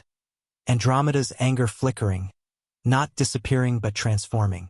30 years of certainty suddenly wobbling. Bella. Andromeda's voice was quieter now. You held me down. You helped Mother perform the ritual. Of all of it, that's the part one can't. She stopped, swallowing hard. Why? Bellatrix had been silent throughout the exchange, watching her sisters with an expression Harry couldn't read. Now she stirred, and her voice when she spoke was rough with old pain. Because I was afraid. Afraid of what? Of you. The word fell between them like a stone. You were braver than me, Andy. You always were. You saw what the family was becoming and you had the courage to leave. And her voice cracked. I was too weak. The binding had already started working on me, shaping my thoughts, and every time I tried to resist, the pain was worse. Watching you escape felt like watching someone survive something that was killing me. So you helped them hurt me because you were jealous?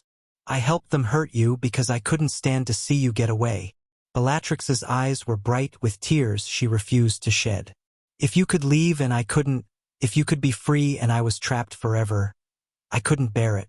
So I told myself you were the traitor, you were the one breaking the family, you deserved what happened. Because believing that was easier than admitting I was too broken to follow you. Andromeda stared at her sister. Harry felt the cascade of emotions through the bond. Shock, pain, and underneath it all, a terrible understanding. You wanted to come with me? Andromeda said slowly.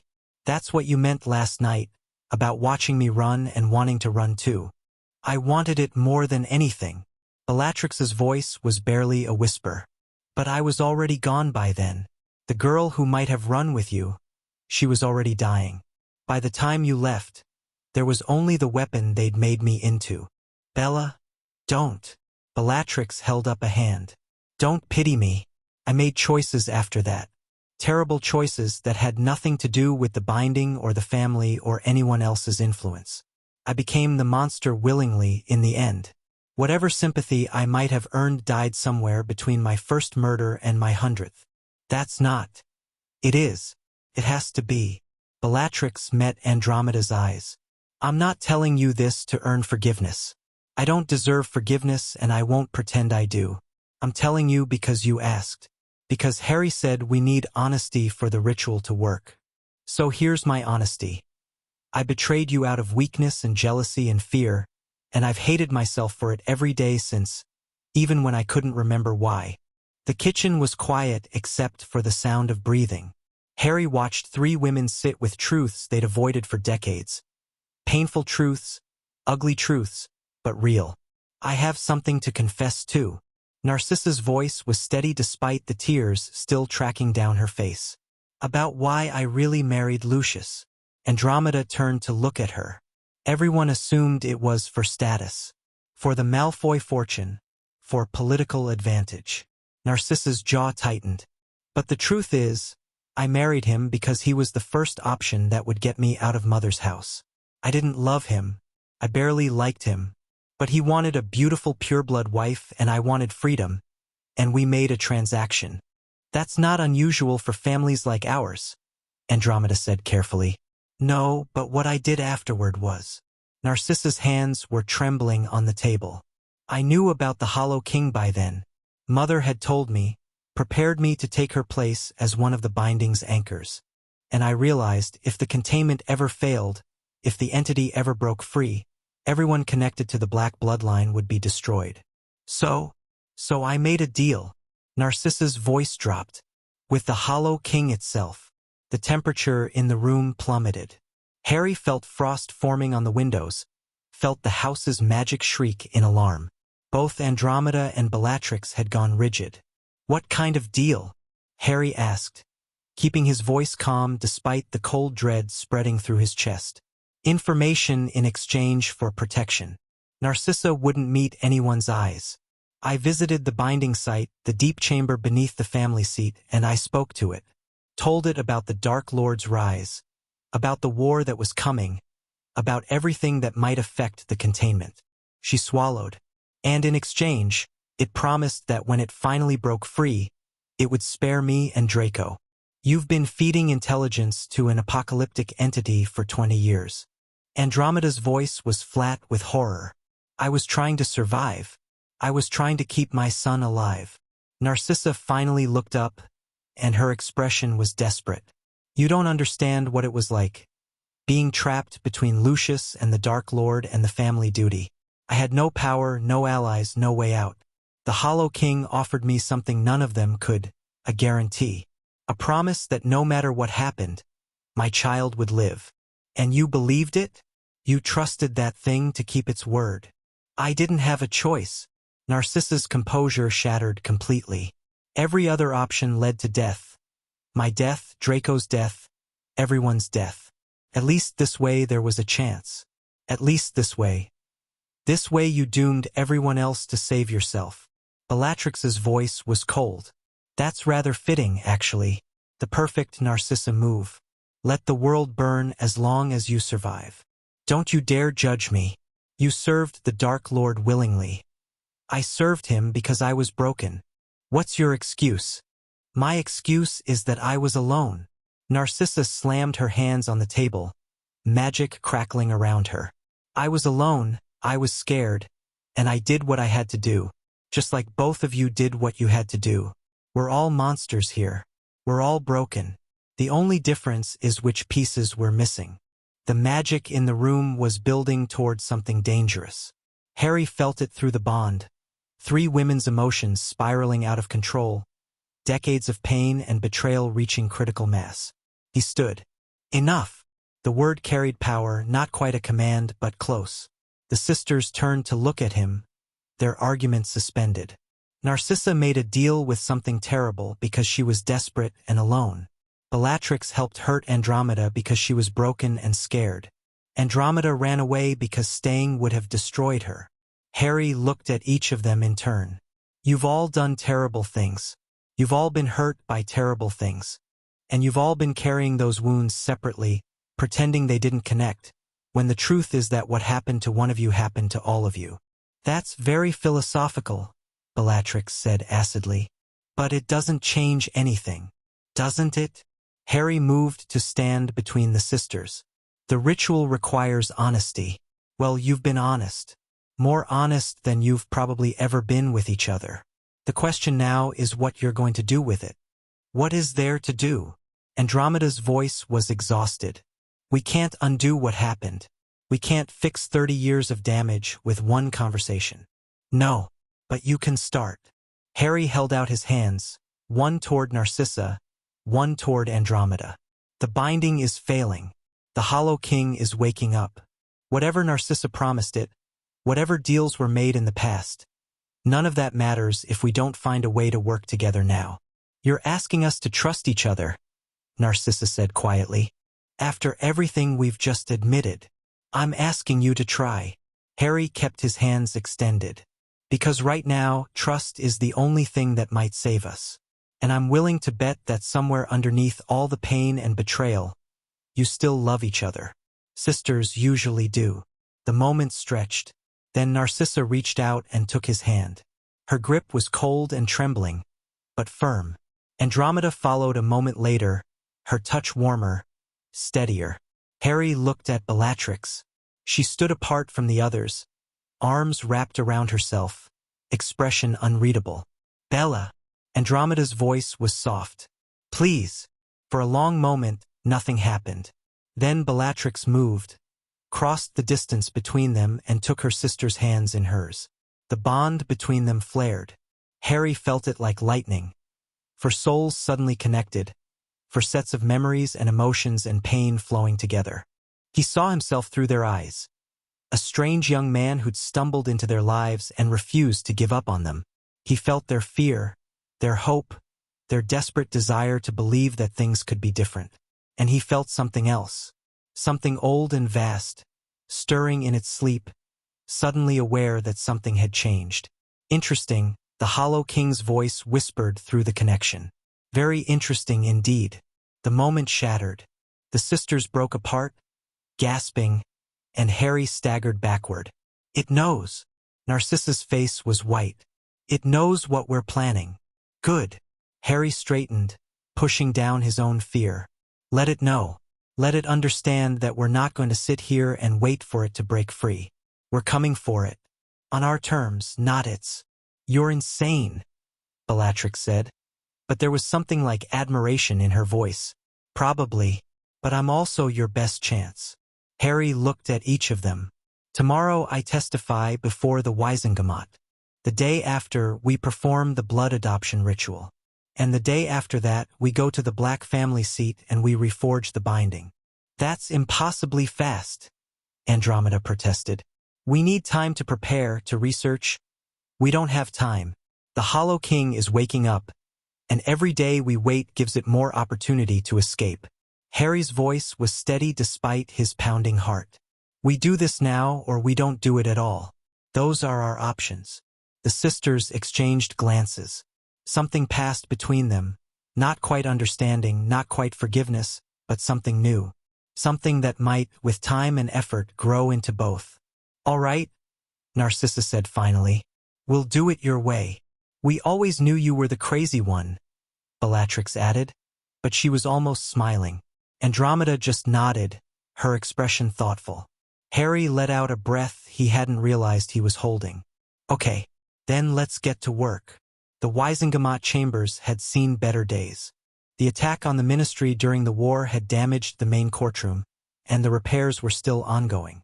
Temporary seating filled gaps where ancient benches had been destroyed, and the ceiling, normally enchanted to show the sky, was patched with mundane plaster in several places. Harry stood in the center of the chamber, surrounded by nearly 100 witches and wizards in formal robes. Some he recognized: Tiberius Ogden, who'd supported him in Diagon Alley; Griselda Marchbanks, ancient and sharp-eyed; Augusta Longbottom, Neville's grandmother, watching everything with barely concealed contempt for the proceedings. Others he knew only by reputation. The old families, the political players, the people who'd been running magical Britain for centuries and saw Harry as either a threat or an opportunity. Greengrass was there too, sitting in the front row with an expression of barely contained fury. Harry had learned a lot about the man in the past few days, enough to know he was dangerous, but also enough to know his power base was shakier than it appeared. Harry James Potter, the chief warlock, a portly wizard named Hennessy who'd been appointed after the previous 3 holders of the position died during the war, spoke with the kind of pompous gravity that Harry had come to associate with ministry officials. You have been summoned before this body to answer questions regarding the events of June 2nd and the magical phenomenon known as the Victor's Right. Do you understand the nature of these proceedings? I understand. Harry kept his voice level. Though I'd like to note that summoned is an interesting word choice for someone who came here voluntarily. A ripple of reaction moved through the chamber, some hostile, some amused. The circumstances of your presence are not the issue at hand. Hennessy shuffled some papers importantly. We are here to determine the legal status of your relationship with the 3 witches known as the Black Sisters. Specifically, whether the ancient laws you claim to have invoked are actually applicable to this situation. They're applicable. Narcissa's voice rang out from the gallery, where she sat with her sisters. I've submitted full documentation of the Victor's Right precedents, including 17 historical instances where the magic was successfully invoked. We have received your documentation, Lady Malfoy. However, your own involvement in this matter calls your objectivity into question. My objectivity isn't the issue. The historical record is.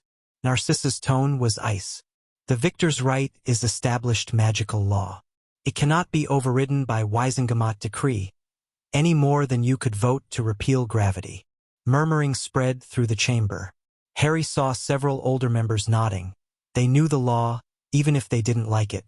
Be that as it may, Hennessy continued, clearly uncomfortable. The fact remains that 3 known criminals are currently living under Mr. Potter's protection. Bellatrix Lestrange alone is bound by magical oath to obey my commands. Harry cut in. Which means she's less of a threat now than she's been since 1970. If I told her to sit quietly and never hurt anyone again, she'd have no choice but to comply. And have you given such a command? No, because I don't believe in forcing people to do things against their will, even people who've done terrible things. Harry met Hennessy's eyes. But I could, at any moment. Doesn't that make her less dangerous than when she was running free? The point, Greengrass spoke up, his voice smooth and reasonable, is that she shouldn't be running free at all. Regardless of magical bonds, Bellatrix Lestrange is guilty of murder, torture, and crimes against humanity. She should be in Azkaban awaiting execution. Not execution? Harry's voice cut across the chamber. Is that what this is really about? Not justice, not public safety, just killing. Justice is killing, in cases like this. No. Justice is accountability. Justice is making sure that what happened can never happen again. Harry turned to address the full chamber. Bellatrix Lestrange did terrible things. I'm not here to argue otherwise. But she did those things while under the magical influence of Tom Riddle, influence that has now been broken. The woman who committed those crimes essentially no longer exists. That's convenient. It's the truth. Harry felt his temper rising but kept it under control. I was inside her head during a ritual 3 days ago. I experienced her memories firsthand. I felt the Dark Lord's magic twisting her thoughts, taking the girl she used to be and turning her into a weapon. She's not innocent, but she's also not entirely guilty. Any more than someone Imperiused for decades is guilty of what they did under the curse. The Imperius defense has been used before. This isn't the Imperius defense. This is something older and darker and more permanent than the Imperius curse could ever be. Harry's voice hardened. Tom Riddle was a genius at magical manipulation. He didn't just control Bellatrix. He rewrote her personality, buried her memories, turned her into something that could never disobey him. And now that he's dead, she has to live with what he made her do. An eloquent defense. Greengrass's smile was thin. But you're not an expert in mental magic, Mr. Potter. You're a teenager who got lucky in a duel. Forgive me if I don't accept your psychological assessment of. Then accept mine. The voice came from the gallery. Andromeda standing now, her expression fierce. I am Andromeda Tonks, formerly Andromeda Black. I am a trained mind healer with 30 years of experience. I have examined my sister extensively since the bond was formed, and I can confirm everything Harry has said. She descended the gallery steps, moving to stand beside Harry. Bellatrix Lestrange's mind was catastrophically damaged by Tom Riddle's long-term magical influence. She is, in many ways, a different person than the one who committed those crimes. And yet you expect us to simply release her? Greengrass demanded. I expect you to apply the law fairly. Andromeda's voice was sharp. The same law that gave accused Death Eaters trials in the First War. The same law that released Lucius Malfoy after he claimed the Imperius Defense. A claim, I might add, that was far less supported by evidence than what we're presenting today. The murmuring in the chamber grew louder. Harry saw several members exchanging uncomfortable glances. The reference to Malfoy's trial had hit a nerve. There is also the matter of the Black family holdings. Narcissa had descended from the gallery as well, moving with the regal grace of a woman who'd spent decades playing political games. Under the victor's right, all Black family properties, vaults, and assets are now under Harry Potter's control. That includes several estates, a significant portion of Gringotts' British reserves, and, most importantly, certain responsibilities that have been carried by our family for over 1,000 years. What responsibilities? Augusta Longbottom spoke for the first time, her shrewd eyes fixed on Narcissa. Ones that predate the ministry. Ones that are, frankly, more important than anyone in this chamber. Narcissa met the older woman's gaze. The Black family has been protecting magical Britain from threats that most people don't even know exist. Harry Potter has inherited that duty. Imprisoning or executing the only people who understand how to fulfill it would be unwise. Vague threats are not an argument, Greengrass snapped. I wasn't making a threat. I was stating a fact. Narcissa's smile was cold. But if you'd prefer a threat, I'm happy to provide one. The Black family has extensive records. Centuries of political dealings, financial arrangements, and, shall we say, indiscretions. Many of them involve current members of this body. Silence fell across the chamber. Harry saw several faces go pale. Are you attempting to blackmail the Wizengamot? Hennessy's voice was strangled.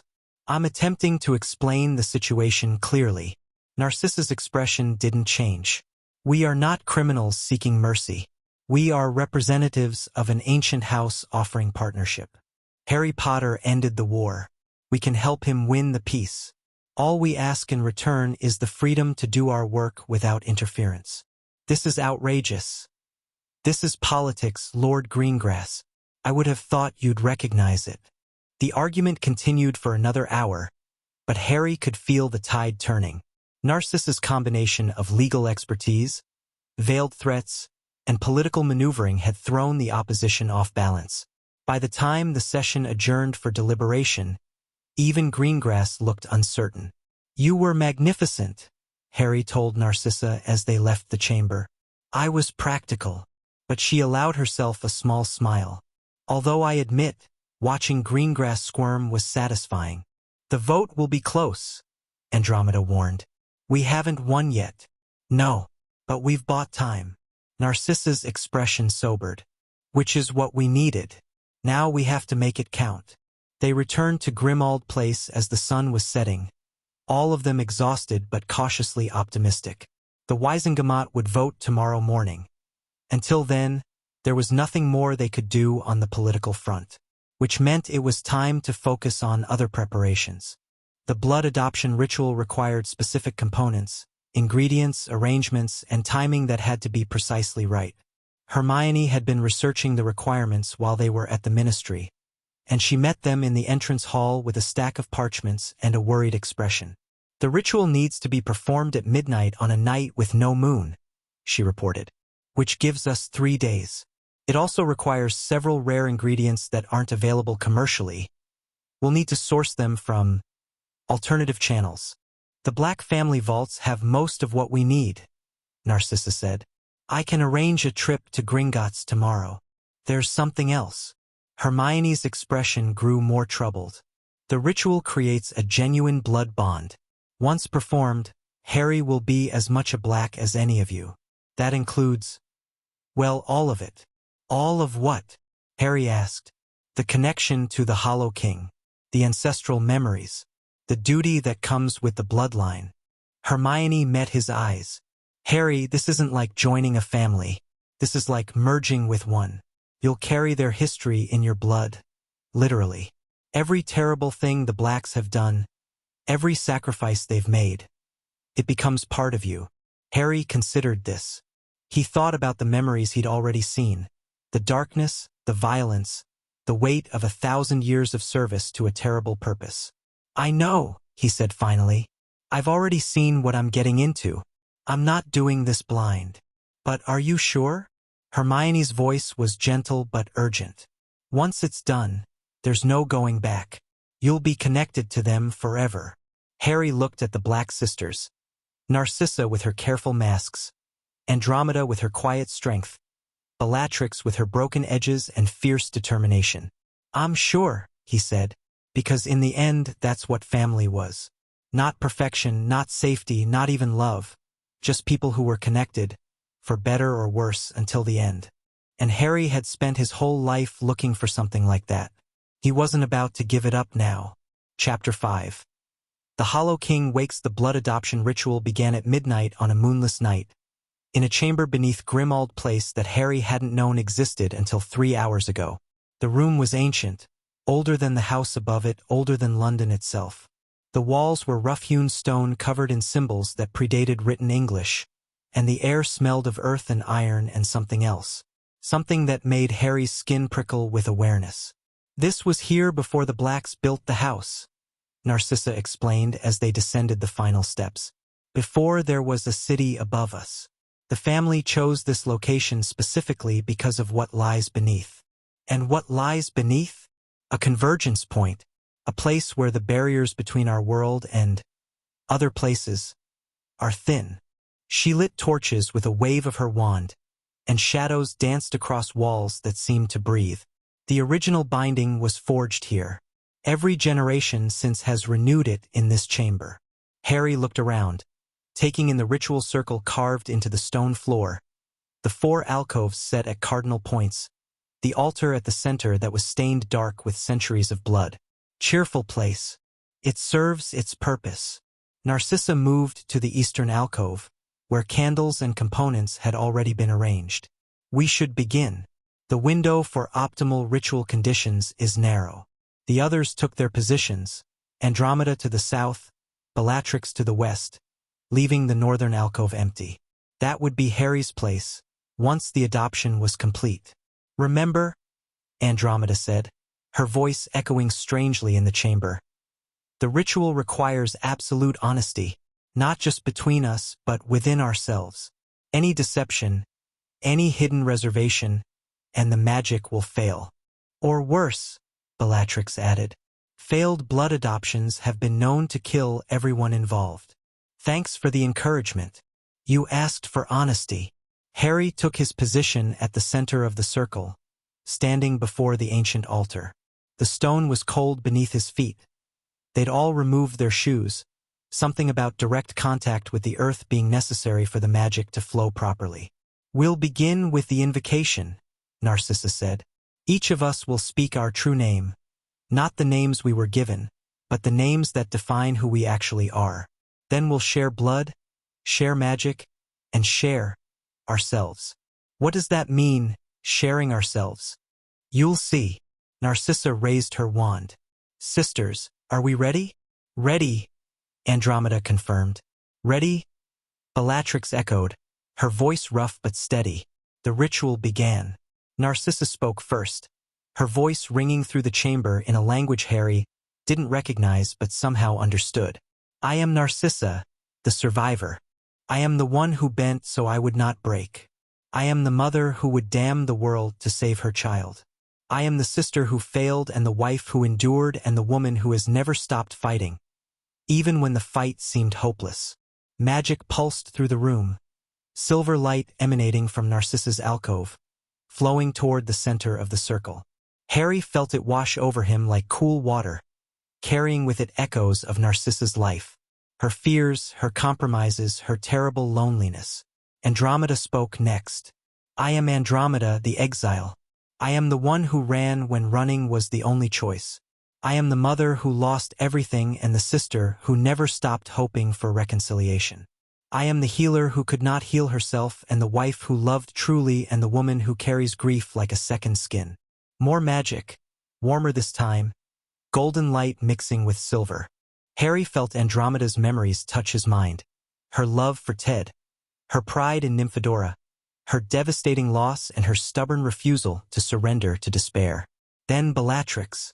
Her voice was different, cracked and uncertain, like she was speaking words she'd never said aloud. I am Bellatrix, the broken. I am the one who burned so brightly that others used my flame to light their torches. I am the monster who was once a girl, the weapon who was once a woman.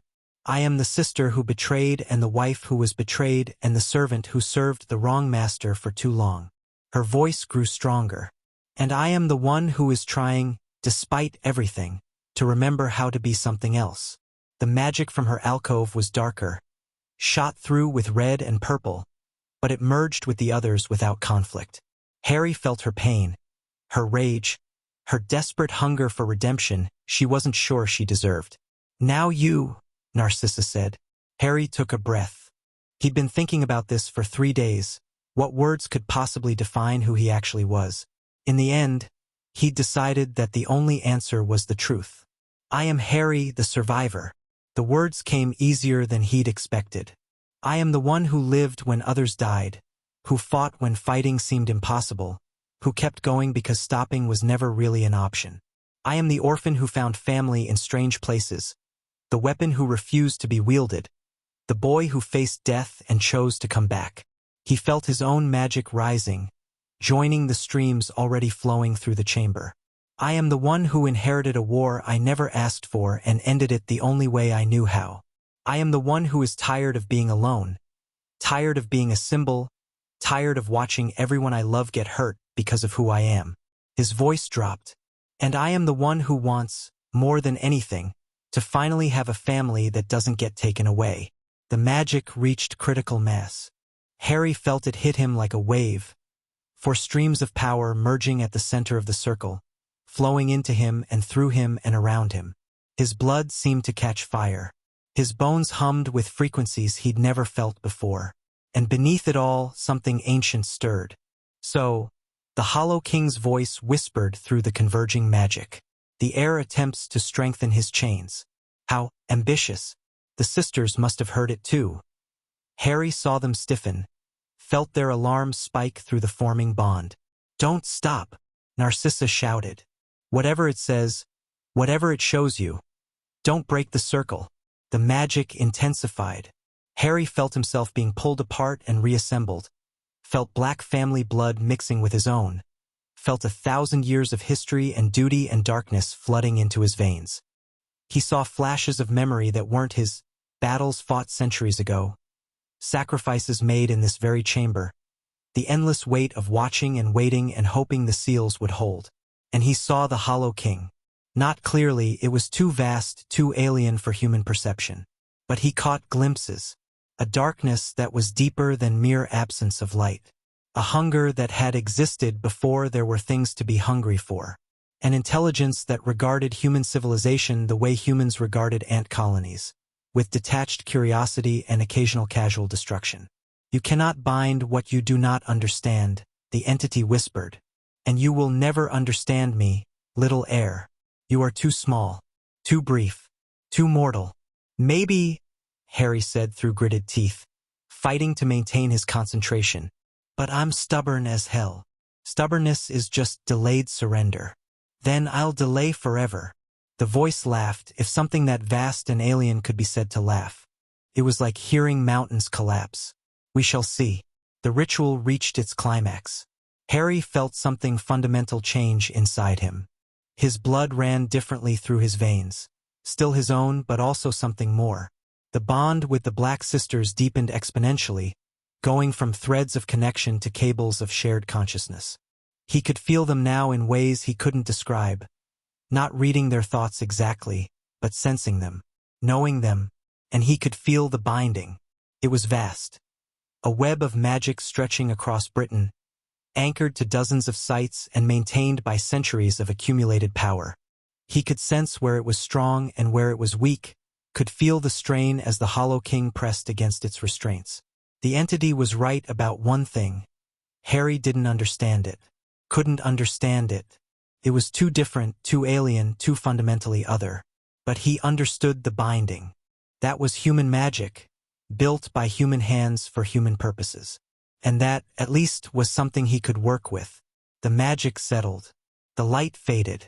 Harry found himself on his knees in the center of the circle, gasping for air, feeling more different than he'd ever felt in his life. Harry! Andromeda was at his side, her hand on his shoulder. Harry, can you hear me? I hear you. His voice was rough, unfamiliar. I hear everything. The sisters helped him to his feet. They were all exhausted. The ritual had taken more out of them than any of them had anticipated. But there was a new connection between them now. A bond that went beyond magic, beyond blood, beyond anything Harry had words for. The adoption is complete, Narcissa said. She looked pale but triumphant. You're one of us now. Truly. I can feel it. Harry flexed his hands, watching the faint silver light that played across his skin. The binding, the bloodline, all of it. And the Hollow King? Awake, alert. Harry met her eyes. We need to move quickly. It knows what we're planning. Then we don't give it time to plan a counter. Bellatrix's voice was steady despite her obvious fatigue. We go to the family seat tonight. Reforge the binding before it can break free. Tonight. Andromeda looked alarmed. We're all exhausted. The ritual changed everything. Harry felt a new certainty settling into his bones. I can see the binding now, really see it, and I can see what needs to be done. He looked at each of his new sisters because that's what they were now in every way that mattered. Are you with me? The answer came without hesitation. Always, Andromeda said. To the end, Narcissa agreed. Bellatrix just smiled. A fierce, hungry expression that looked surprisingly right on her face. Let's kill something ancient. The black family seat was not what Harry expected. He'd imagined something like Grimmauld Place. Dark, cramped, suffocating. What he found instead was a fortress. The island rose from the North Sea like a clenched fist, rocky cliffs surrounding a structure that seemed to grow from the stone itself. Towers reached toward the gray sky, connected by bridges and walkways that defied architectural logic. The whole place radiated power, old power, the kind that accumulated over millennia of concentrated magical practice. Welcome to Blackhold, Narcissa said as their boat, an ancient vessel that had appeared at the London docks when Harry called for it, approached the island's single dock, the original seat of House Black. It's been abandoned for 300 years, since the family relocated to London. Abandoned by us, Andromeda corrected, but not empty. Harry could feel what she meant. The island thrummed with life. Not human life, but magical life. Creatures and constructs left behind to guard the family's oldest secrets. And beneath it all, deeper than the foundations of the fortress itself, something else waited. The Hollow King, the thing they'd come to bind. There will be defenses, Bellatrix said as they docked. She transformed during the journey, shedding the last vestiges of the broken woman she'd been, stepping into something harder and sharper. The old lords didn't leave Blackhold unprotected. We'll face tests before we reach the binding chamber. What kind of tests? The kind that kill people who aren't worthy. Bellatrix smiled grimly.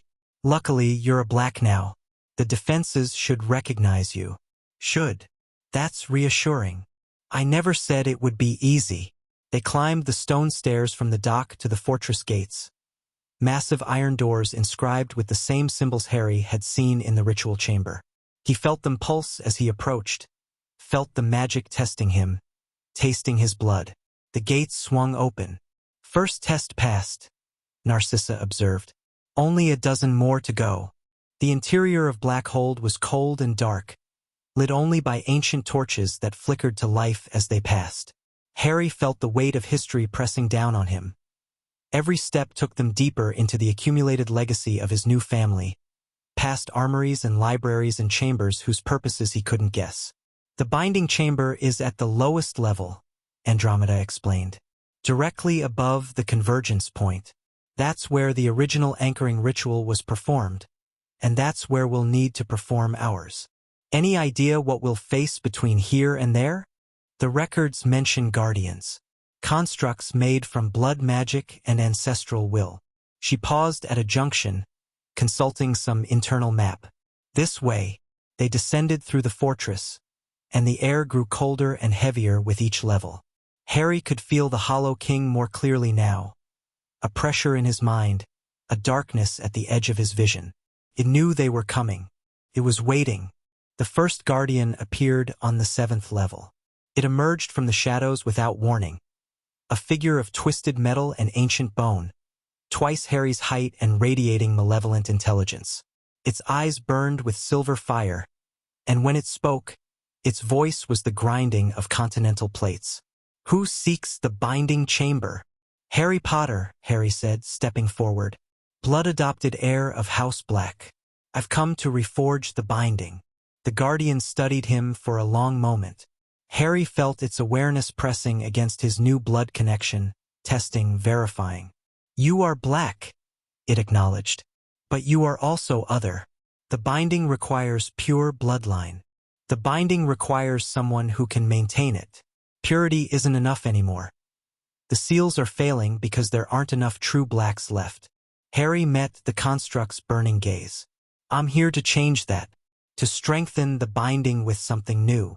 Innovation risks destruction. So does doing nothing." Another pause.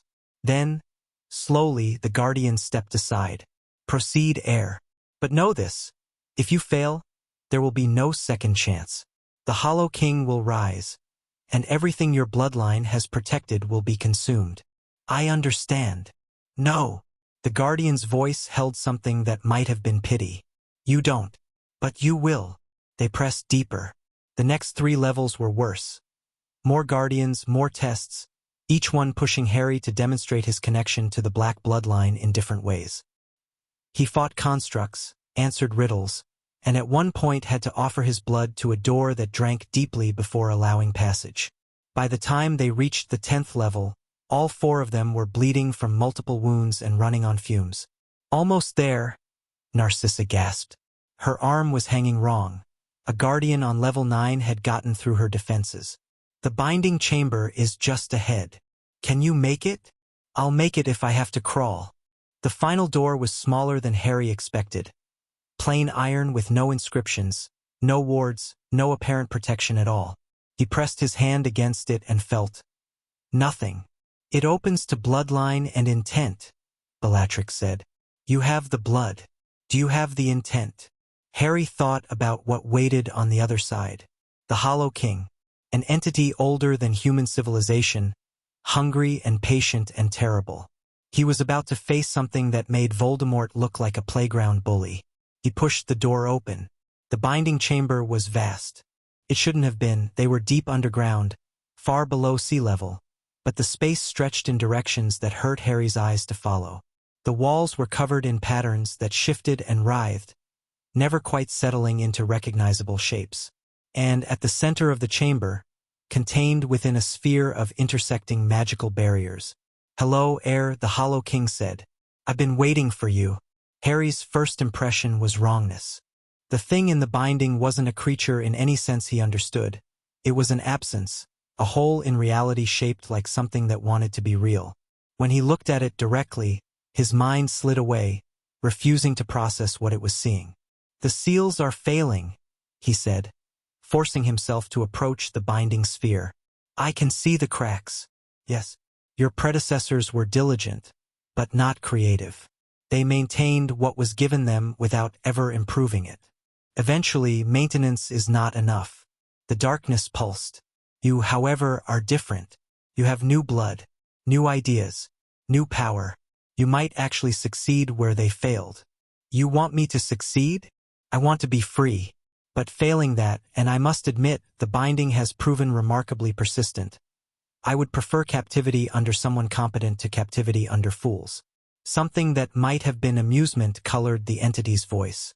Your predecessors feared me so much they could barely think in my presence. You, at least, can hold a conversation. Should I be flattered? You should be terrified. The fact that you're not suggests either remarkable courage or remarkable stupidity. A pause. Possibly both. Harry turned to his sisters. They had arranged themselves around the binding sphere, each taking a position that corresponded to their alcove in the ritual chamber. He could feel their fear through the bond and their determination. The binding needs to be reforged, he said. That means new anchors, new blood, new terms. You wish to negotiate. I wish to understand. Harry stepped closer to the sphere, close enough to feel the cold radiating from whatever was inside. You've been bound here for over 1,000 years. You must have learned something about humanity in that time. What do you actually want? Silence. For a long moment, Harry thought the entity wouldn't answer. Then, I want to exist. That is my fundamental nature. Existence, expansion, consumption. Your world is rich with the kind of energy I require. Left free, I would eventually consume it entirely. That is why your ancestors bound me, not out of malice, but out of survival. But you're intelligent. You think, you communicate, you have preferences. There must be more to you than just hunger. There is. But the hunger is always present. It shapes my thoughts the way gravity shapes your movements, an inescapable constant that influences everything. The darkness shifted. I have tried, over the centuries, to develop other interests. Your species is endlessly fascinating. But in the end, I always return to hunger. What if we could feed you? The question hung in the air. Harry felt his sister's shock through the bond. They hadn't discussed this possibility. Explain. The binding keeps you contained, but it doesn't satisfy you.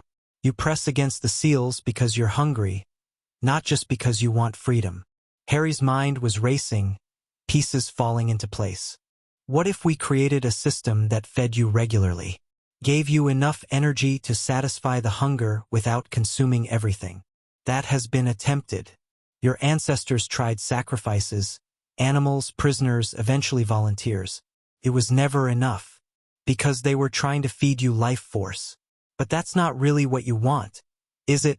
Harry remembered something from the ancestral memories, a fragment of insight that hadn't seemed important at the time. You feed on bloodline magic, the accumulated power of families passed down through generations. That's why the Black family was able to bind you in the first place. You were already connected to them through ancient dealings. You are perceptive. The entity's voice held something new, respect, perhaps. Yes. Bloodline magic is far more nourishing than raw life force. But there is not enough of it in your world to sustain me. The magical families are too few, their bloodlines too diluted. They're few now, but what if that changed? Harry's heart was pounding, but he kept his voice steady. Magic is spreading. There are more magical children being born to non-magical families than ever before. In a few generations, the bloodlines will be stronger, more numerous. What if you agreed to wait? Wait for what? For there to be enough to share. Harry spread his hands. I'm not asking you to starve forever. I'm proposing a deal, a real deal, not the one Narcissa made in desperation.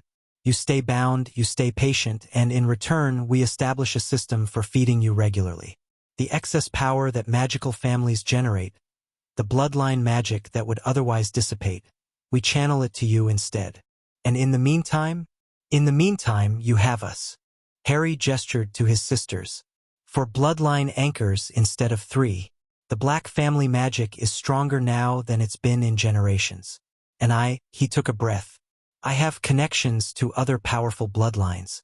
Potter, Peveril, Slytherin through the Horcrux connection. I can feed you more than any single anchor in history. The darkness was very still. You would bind yourself to me. Truly bind, not just as a jailer, but as a provider. You understand what that means? It means I spend the rest of my life connected to something I don't fully understand. It means sacrificing some of my power to keep you contained. Harry met the darkness directly, refusing to look away. It means being afraid, probably forever. But it also means no apocalypse, no consumed world, no extinction of everyone I care about. Pragmatic choice. I'm a pragmatic person. Sometimes. Another long silence. Harry could feel the entity thinking, processing his proposal, considering angles he probably couldn't imagine. The deal Narcissa made, the Hollow King finally said. She promised me information in exchange for her son's safety. I never intended to honor it. I would have consumed them along with everything else when I finally broke free. But her willingness to bargain impressed me. Your willingness impresses me more. Is that a yes? It is a consideration. I have existed for eons. I can wait a few more generations to see if your plan bears fruit. The darkness shifted, and Harry had the impression of something vast settling into a more comfortable position. But there must be good faith. A demonstration that you can actually provide what you promise. What kind of demonstration? The binding is damaged. Reforge it properly, and I will know your capabilities. If your new anchor structure is stronger than the old one, if you can actually improve the binding rather than merely maintain it, then I will agree to negotiate in earnest. Harry looked at his sisters. Through the bond, he felt their mixed emotions. Fear, uncertainty, but also hope. They'd come here expecting a battle. What they'd found was something more complicated. We need to discuss this, he said. Alone. Take your time. I have been here for 1,000 years. A few more minutes will not matter.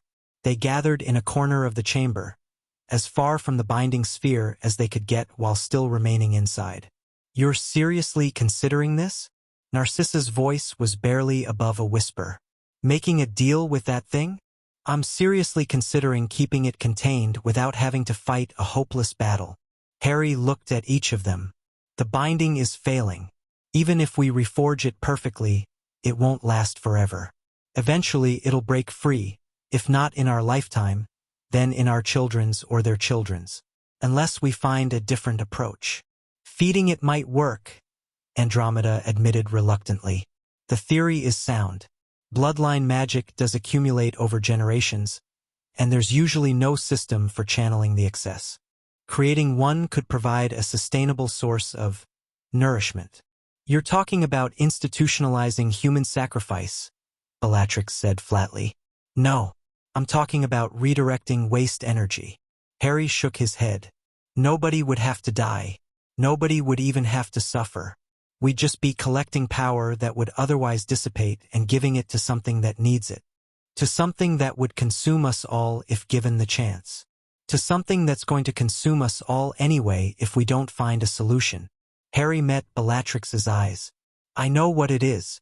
I know what it wants. But I also know that the alternative is extinction. Maybe not today, maybe not tomorrow, but eventually.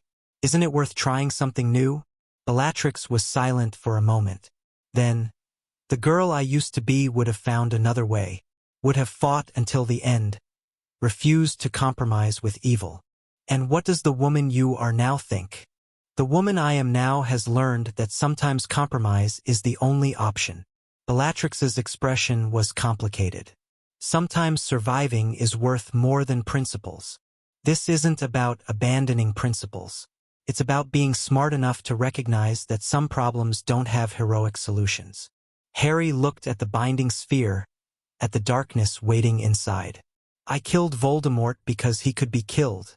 The Hollow King can't be killed, it can only be managed.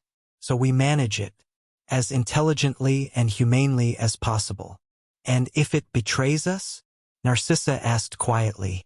Then we're no worse off than we would have been anyway, but at least we'll have tried. The sisters exchanged glances. Harry felt their thoughts swirling through the bond. Doubts and fears and reluctant hope all tangled together. Finally, Andromeda spoke. We should do it. Reforge the binding, prove we can maintain it, and see if this creature is willing to negotiate in good faith. Agreed, Narcissa said after a moment. Though I reserve the right to say, I told you so, if this goes badly. Bellatrix just nodded. Her expression grim but resolved. They returned to their positions around the binding sphere. Harry took his place at the center, feeling the weight of what he was about to attempt settle onto his shoulders. "We're ready," he told the Hollow King. "Show us what needs to be done." "Very well, heir. Let us see what you're capable of." The reforging began. It was the hardest thing Harry had ever done. Not physically, though the magic was demanding, draining power from all four of them at rates that left them trembling. Not emotionally, though touching the Hollow King's consciousness was deeply unsettling, like pressing your hand against something that shouldn't exist. The hardest part was the precision. The binding was a masterwork of magical engineering, layers upon layers of interlocking constraints, fail-safes, and redundancies. To reforge it meant understanding every component, seeing how they fit together, and then improving them without breaking the overall structure. Harry worked for hours or maybe days. Time moved strangely in the binding chamber. He wove his new blood connection into the anchor points, strengthening the bonds between the Black Sisters and the containment matrix. He created new channels for energy flow, establishing the framework for the feeding system he'd proposed. He reinforced weak points and eliminated redundancies and slowly, carefully, transformed the binding from a static prison into a dynamic system. Through it all, the Hollow King watched. And sometimes, when Harry's understanding faltered, it offered guidance. There, it would say, "That junction is unstable. Reinforce it with a counterbalance on the eastern vector." "Why are you helping me?" Harry asked during one such moment. "Because my continued existence depends on the binding holding. If it fails catastrophically, I will likely destroy myself along with everything else. Consciousness has its own momentum, and mine has grown accustomed to these constraints. A sudden release might shatter me. So you don't actually want to be free. I want to exist comfortably. Whether that means freedom or sophisticated captivity is ultimately a practical question." The darkness pulsed. "You are offering me a better form of captivity. I would be foolish not to cooperate." Harry filed that insight away and kept working. Finally, after what felt like an eternity, it was done. The new binding hummed with power, stronger than the old one, more flexible, more sustainable.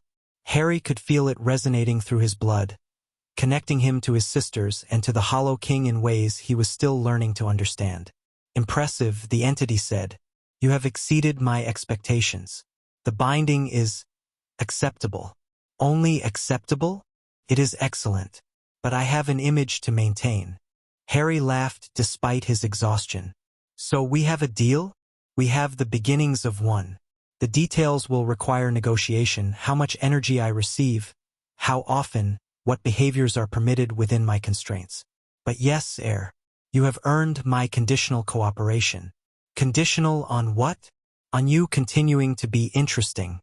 The darkness shifted, and Harry had the impression of something vast settling in for a long wait. "I have observed humanity for millennia. Most of you are tediously predictable. You, however, continue to surprise me. I would like to see what you do next." "That's not exactly reassuring. It wasn't meant to be, but it is honest." A pause. "Go now, heir. Rest. Recover. The binding is stable for the moment, and you have earned a reprieve. We will speak again when you are ready to discuss terms." Harry turned to leave, his sisters falling in beside him. They were all exhausted, all drained, but something had shifted between them. Something fundamental had changed. At the door of the binding chamber, Harry paused. "Thank you," he said, "for giving us a chance." "Thank you," the Hollow King replied, "for being worth giving a chance to." The door closed behind them, and they began the long climb back to the surface. They emerged from Black Hole as the sun was rising, a brilliant orange disk climbing above the North Sea, painting the sky in colors that seemed almost aggressively cheerful after the darkness they'd left behind. Harry stood at the edge of the cliff, watching the waves crash against the rocks below, and felt something he hadn't felt in a very long time. Hope, not certainty. He wasn't naive enough to believe that the Hollow King would simply honor its word forever. Not security. There were still Death Eater remnants, political enemies, and countless other threats waiting in the world above. But hope, the kind that came from knowing you'd done something impossible and survived. "You're thinking too hard." Bellatrix appeared beside him, looking as exhausted as he felt but somehow lighter. It's unbecoming. I'm thinking about what comes next. What does come next? I don't know. Harry looked at her. This woman who'd been his enemy, his prisoner, his project, and was now, somehow, his sister. But I'm looking forward to finding out. Bellatrix studied him for a moment. Then, surprisingly, she smiled. You really are insane, you know? Making deals with entities that predate human civilization. Adopting blood bonds with women who tried to kill you. Planning to reform the entire structure of magical society. Is that a complaint? It's an observation. She turned to face the sea. The girl I used to be dreamed of changing the world. She just never imagined it would happen like this. How did she imagine it? Fire, blood, conquest. Bellatrix's voice was distant. She wanted to prove herself through destruction. To show everyone that she was powerful, important, worthy of respect. She shook her head. It took me 30 years to realize that destruction is easy. Building something, that's the real challenge. So what do you want to build? Bellatrix was quiet for a long moment. Then, I don't know yet, but I want to find out. Narcissa and Andromeda joined them at the cliff's edge. They stood in silence for a while, for people bound by blood and magic and shared purpose, watching the sun rise on a new day. The Wisengamot vote should be finished by now, Narcissa said eventually. We should return to London. See what awaits us. Whatever it is, we'll handle it. Harry looked at each of his sisters. Together, they echoed. The boat was waiting at the dock below. They descended the cliff in comfortable silence, the weight of the previous night's work settling into something manageable. As they set sail for London, Harry felt the bond humming between them. 4 threads of connection, each distinct but all intertwined. He could sense Narcissa's calculating mind already planning their next moves, Andromeda's quiet strength anchoring them all, Bellatrix's fierce determination burning beneath her exhaustion. And beneath it all, far below the sea and the stone and the foundations of the world, the Hollow King waited, patient, watching, hoping perhaps in its own alien way. Harry smiled at the thought. It was strange, finding common ground with something so far beyond human understanding. But then again, his whole life had been strange. Why should this be any different? Chapter 6. What We Become. London was burning. Not literally, though Harry's first sight of the city skyline through the boat's enchanted porthole made him think for a heart-stopping moment that it was. The orange glow came from sunset, not flames, painting the Thames in colors that seemed almost violent after the gray monotony of the North Sea. Something's wrong, Narcissa said. She'd been quiet for most of the journey back, her mind clearly elsewhere, but now she was rigid with attention. The wards around London, they're agitated. Harry reached for the bond, trying to sense what she felt. The magical signatures of the city washed over him in a confused jumble. Fear, anger, excitement, and underneath it all, something that felt like anticipation. Hermione. He closed his eyes, focusing on the thread that connected him to Grimmauld Place. Something's happening at the house. Can you tell what? People. Lots of them. He opened his eyes. I think we have visitors. The boat docked at a hidden pier beneath Westminster Bridge, one of the Black family's many concealed access points to London. They climbed the worn stone stairs to street level and found themselves in an alley that smelled of old magic and older garbage. We should approach carefully, Andromeda suggested. If the Ministry has moved against us while we were gone. The Ministry hasn't moved against anyone. A figure stepped from the shadows, and Harry's wand was in his hand before he consciously decided to draw it. But the figure raised empty hands, and a familiar voice continued, Relax, Harry. It's just me. Neville. Harry lowered his wand. What are you doing here? Waiting for you. Luna said you'd arrive at this pier. Something about rackspurts and navigation patterns. Neville stepped into the fading light, and Harry saw that his friend looked exhausted but triumphant. The Wisengamot voted this morning. You need to hear what happened. Tell me on the way. We need to get to Grimmauld Place. They moved through the streets of magical London, keeping to the shadows and side passages that most wizards never learned existed. Neville talked as they walked, his words tumbling over each other in his hurry to explain. The vote was chaos. Greengrass tried to push through an emergency motion to declare you a dark wizard and strip your rights, but Augusta, grandmother, she'd been working all night, called in every favor she had, reminded people about what the Potters did during the First War, what the Longbottoms sacrificed. He shook his head. By the time the session opened, Greengrass didn't have the votes. So what happened? They voted to recognize the victor's right as valid magical law. You're officially the head of House Black, with all the rights and responsibilities that entails. Neville's expression was complicated, including the three sisters. They're not criminals anymore, they're your legal dependents. The Ministry can't touch them without going through you. Harry felt the bond pulse with his sister's reactions. Relief from Andromeda, satisfaction from Narcissa, something more complicated from Bellatrix. There's more, Neville continued. After the vote, people started showing up at Grimmauld Place. Wanting to talk to you. Wanting to, pay respects? Offer allegiance? It's been building all day. There must be 200 people there by now. 200. Maybe more. The DA members are helping maintain order, but it's getting crowded. Neville glanced at the sisters trailing behind Harry. I think people finally believe you're serious about changing things. They want to be part of it. They rounded a corner and Grimmauld Place came into view. Harry stopped walking. The street outside number 12 was packed with people.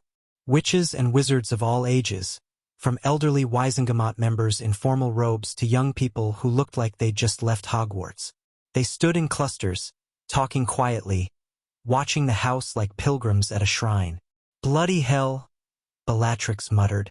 Indeed, Narcissa's voice was thoughtful. This changes things. Changes what? Everything. Narcissa moved to stand beside Harry, surveying the crowd with calculating eyes. This isn't just support, Harry. This is the beginning of a political movement. These people aren't here because they agree with you. They're here because they believe in you. That's far more powerful and far more dangerous. I didn't ask for this. No, but you earned it. She glanced at him. The question is what you're going to do with it. Harry thought about everything that had happened, the war, the victory, the bond with the sisters, the deal with the Hollow King. He'd spent his whole life reacting, responding to crises created by others. For the first time, he had the chance to actually shape what came next. Let's find out, he said and walked toward the crowd. They recognized him immediately. A murmur ran through the assembled people as Harry approached. His name repeated in whispers, faces turning toward him with expressions ranging from awe to curiosity to barely concealed fear. He felt exposed, vulnerable in a way he hadn't felt since before the war ended. But he also felt the bond with his sister steady and strong behind him. He wasn't alone anymore. Harry Potter, a wizard near the front of the crowd, stepped forward, older, with silver-streaked hair and the bearing of someone accustomed to authority.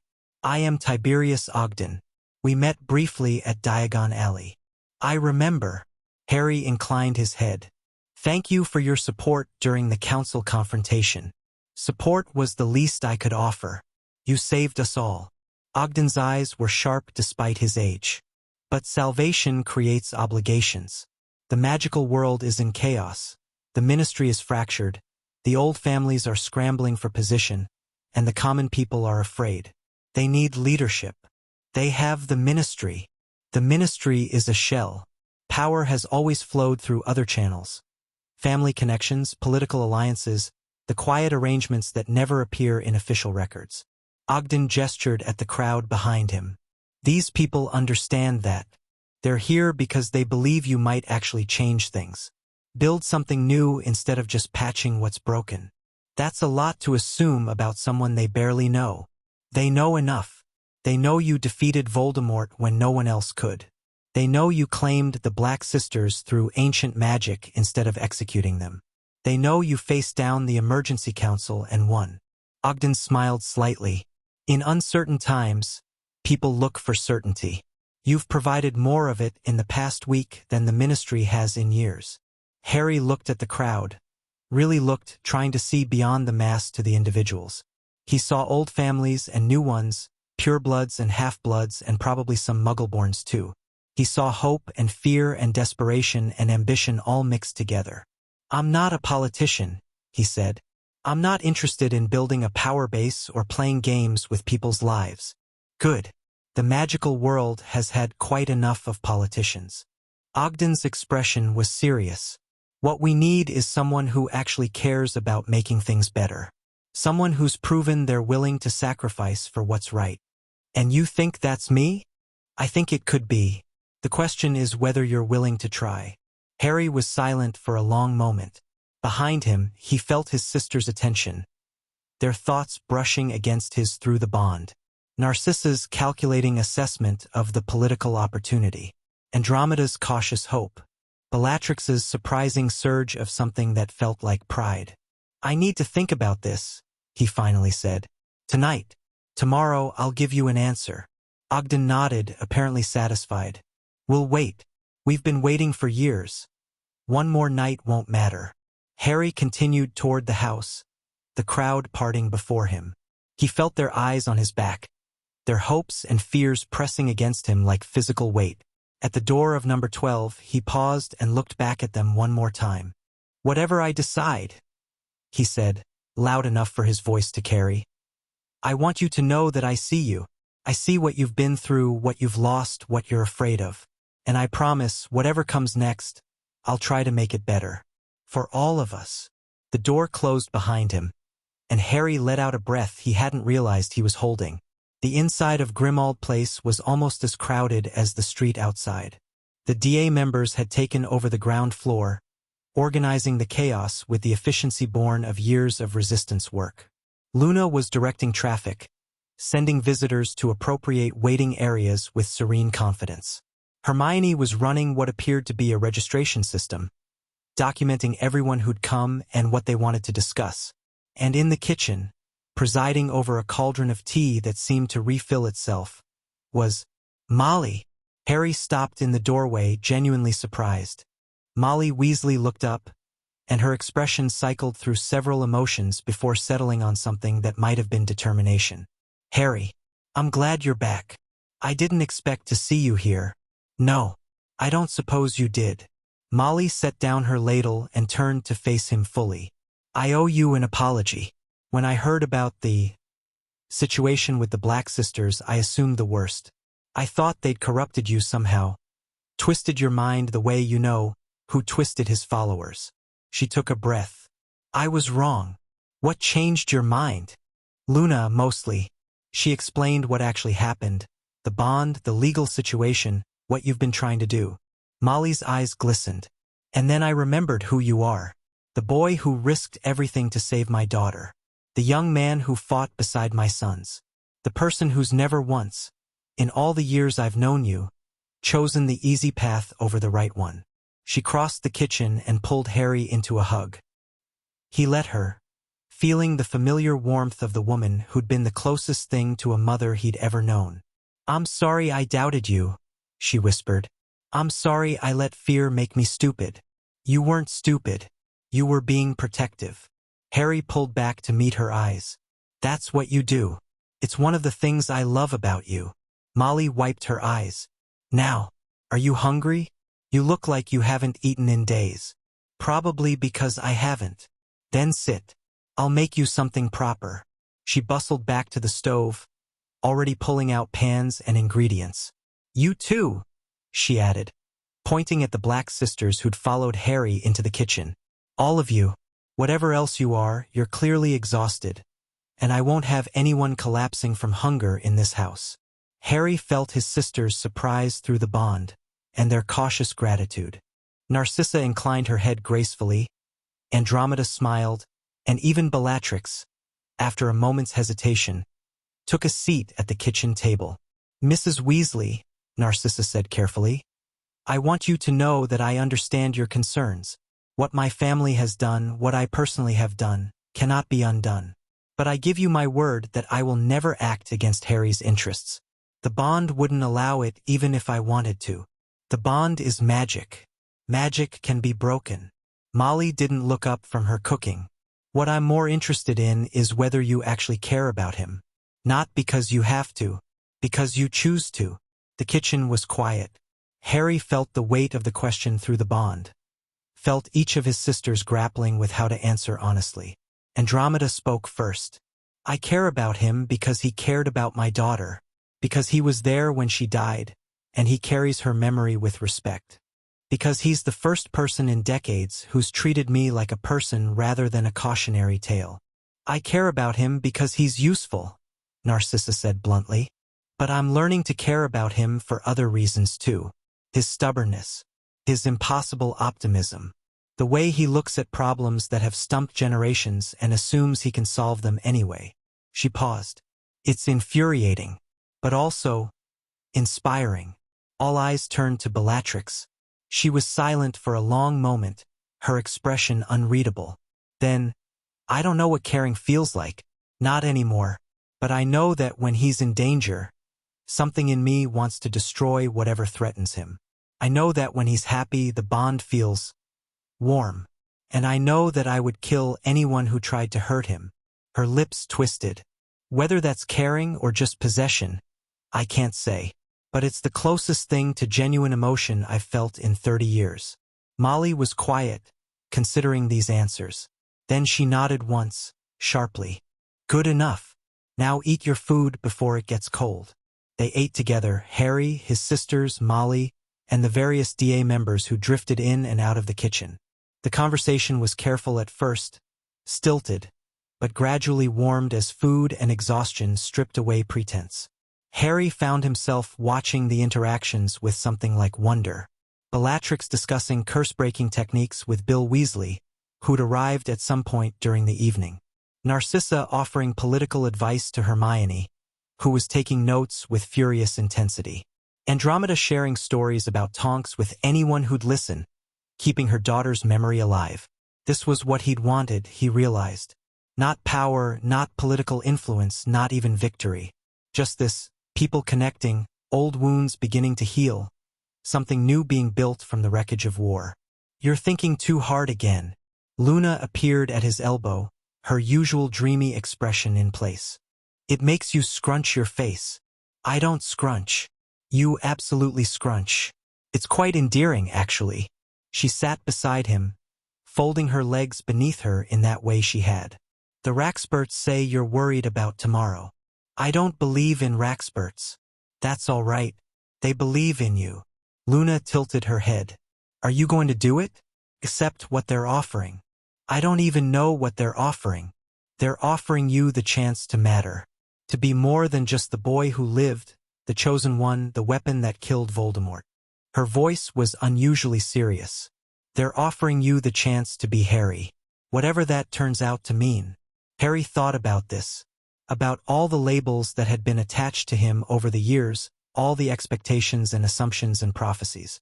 He'd never gotten to just be Harry. There had always been something else, something bigger, demanding his attention. What if I don't know who Harry is? He asked quietly. What if I've spent so long being everyone else's symbol that I've forgotten? Then you find out. Luna smiled.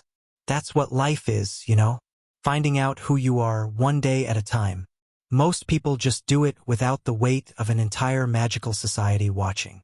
Lucky them. Lucky you. She stood, brushing off her robes. You have people who care about you. People who'll help you figure it out. That's more than most people ever get. She drifted away, leaving Harry alone with his thoughts. He sat there for a long time, watching his strange new family interact with his old friends, feeling the bond humming between him and his sisters, thinking about tomorrow and all the tomorrows that would follow. Finally, as the clock struck midnight, he made his decision. The next morning, Harry stood on the front steps of Grimmauld Place and faced the crowd. They'd grown overnight, 300 now, maybe more. Word had spread. People had come from across Britain, some operating from as far as Scotland and Cornwall. They stood in the weak morning sunlight, watching him with expressions that ranged from hopeful to skeptical to simply curious. His sisters stood behind him, a unified front. Hermione and Neville flanked them, and behind them, filling the doorway of the house, were all the others. DA members, Order survivors, even a few former enemies who'd chosen to take a chance on something new. "I'm not going to lie to you," Harry began, his voice magically amplified to reach the entire crowd.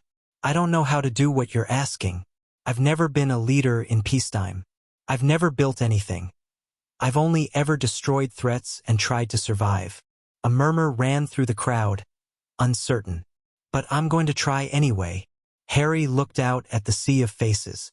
"Not because I think I'm special or chosen or better than anyone else, but because someone has to. Because the magical world is broken, and it won't fix itself, and if I don't at least attempt to help, then everything I fought for was meaningless." He took a breath. "Here's what I believe. I believe that blood status is nonsense, a lie invented by frightened people to make themselves feel important. I believe that the old divisions between magical and muggle, pure and mixed, light and dark, have caused nothing but suffering. I believe that magic is a gift that should be used to help people, not hoard power." The crowd was utterly silent now. "I believe that people can change, that the worst among us can find redemption if they're willing to work for it, and that the best among us can fall if they stop trying."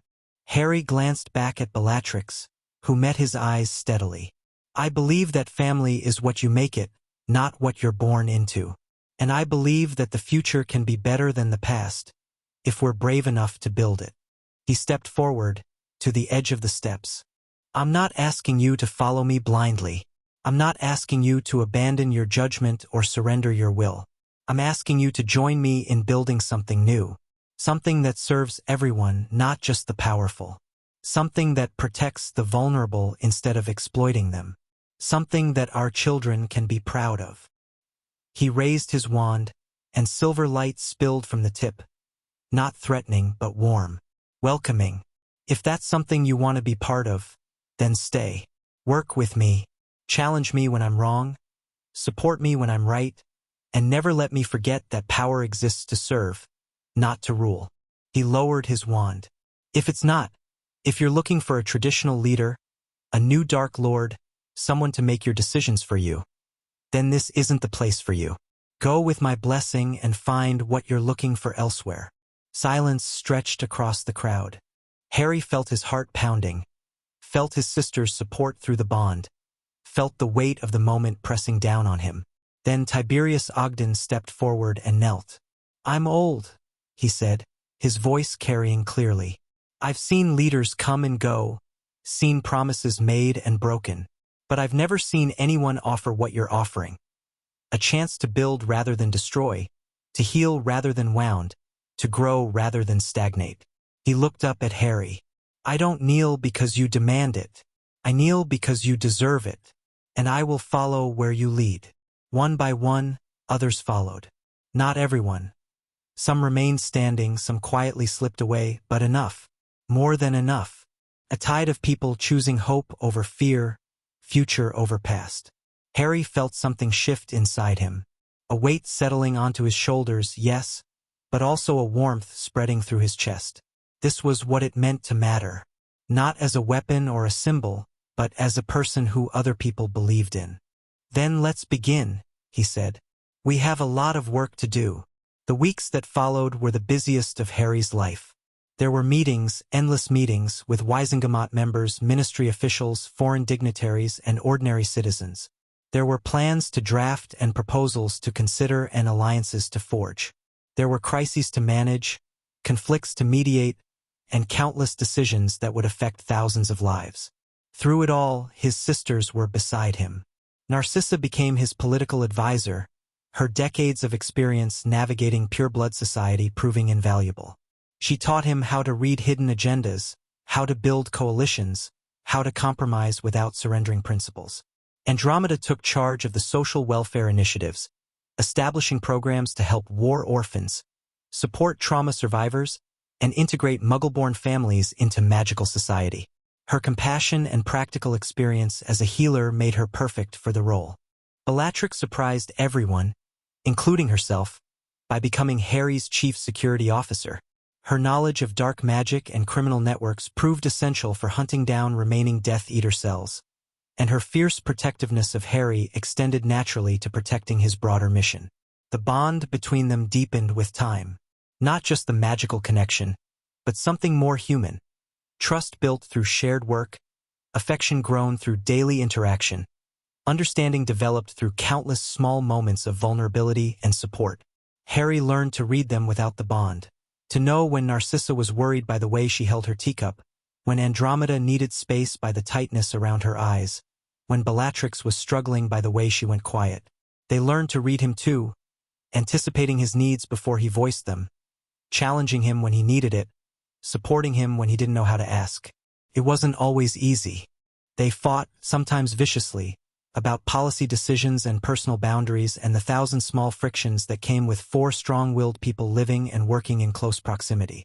But they always found their way back to each other, always remembered that they were stronger together than apart.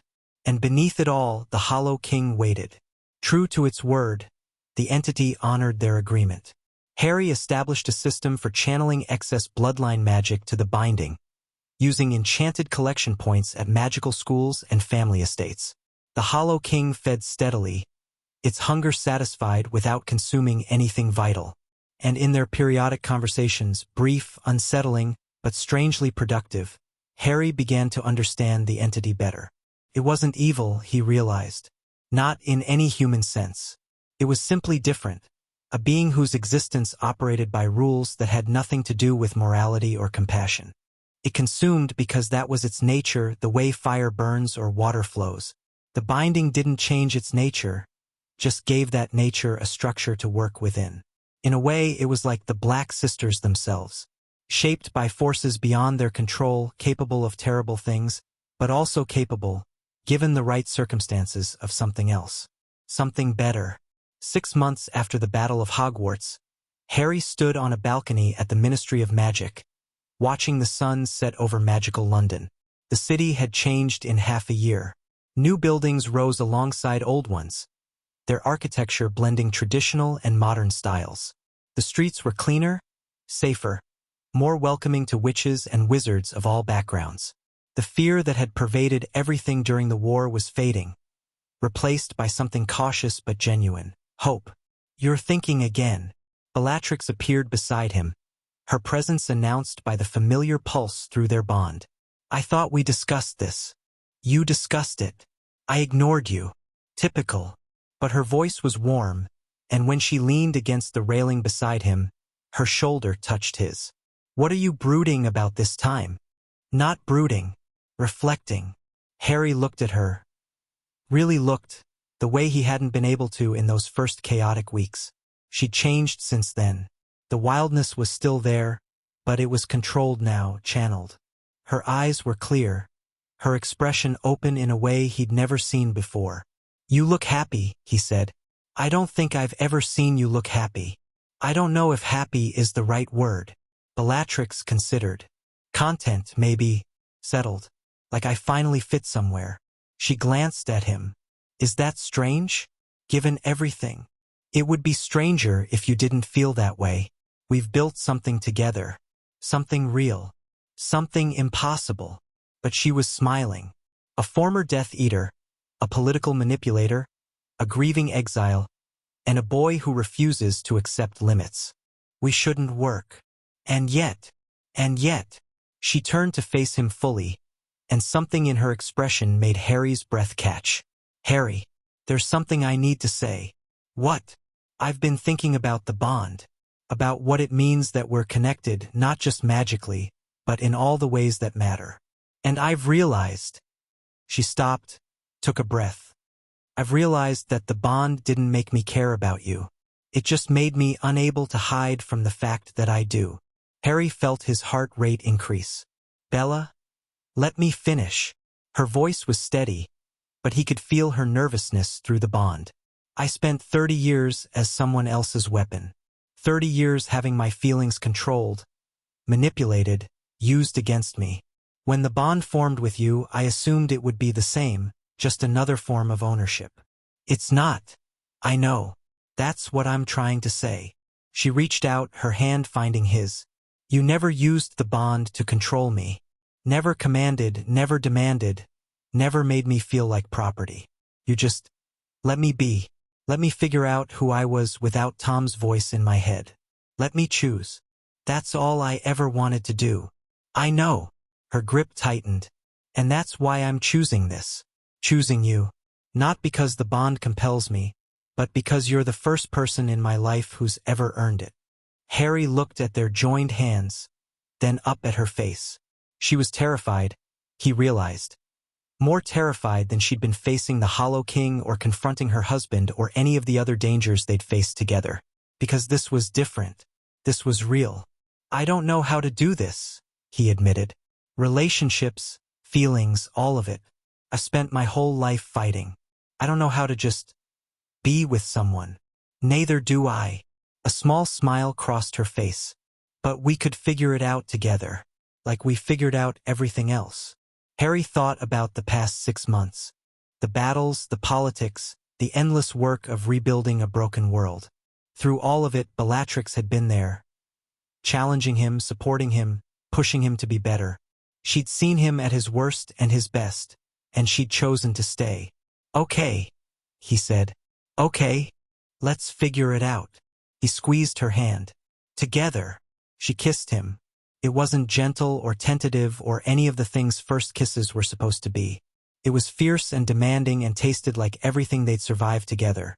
The pain and the fear and the desperate hope that they might actually make it through. When they finally broke apart, both breathing hard, Harry saw Narcissa and Andromeda watching from the doorway. He braced himself for, he wasn't sure what, judgment? Jealousy? Complications? Instead, Narcissa simply raised an eyebrow. Finally, we had a betting pool, Andromeda added. Narcissa won. You bet on us? Harry asked incredulously. We bet on when?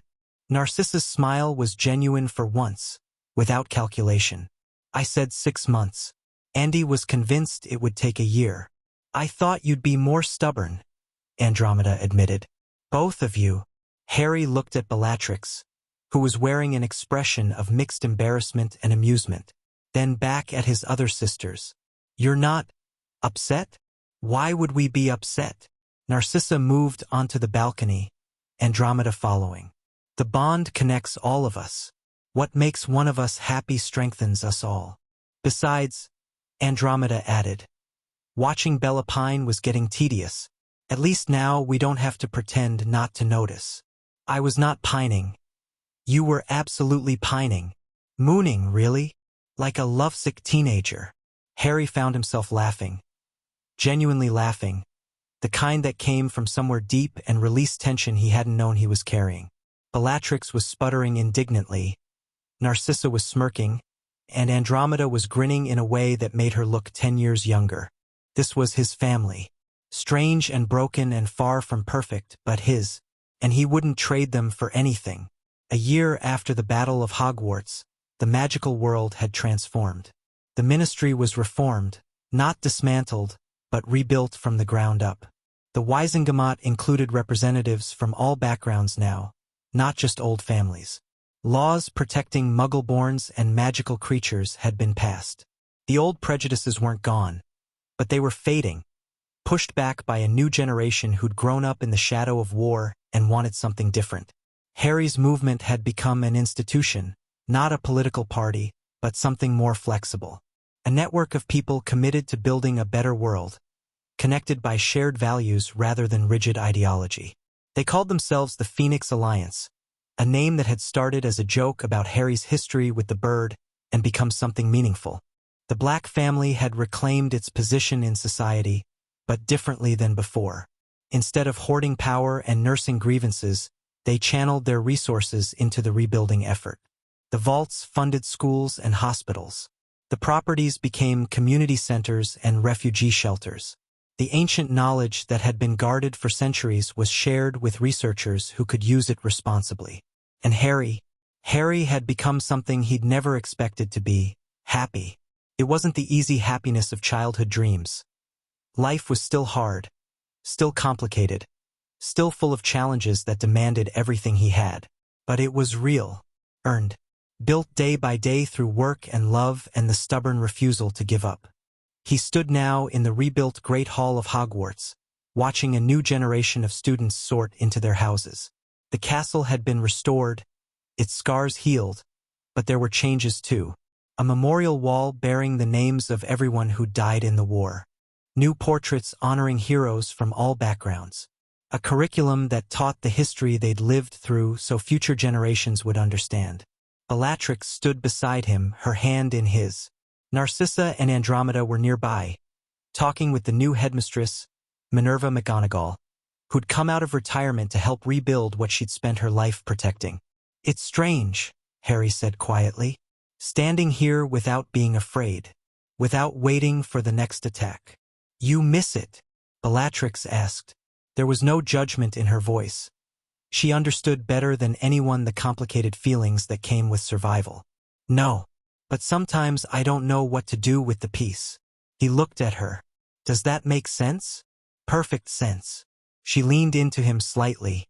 "We spent so long at war that we forgot what peace felt like.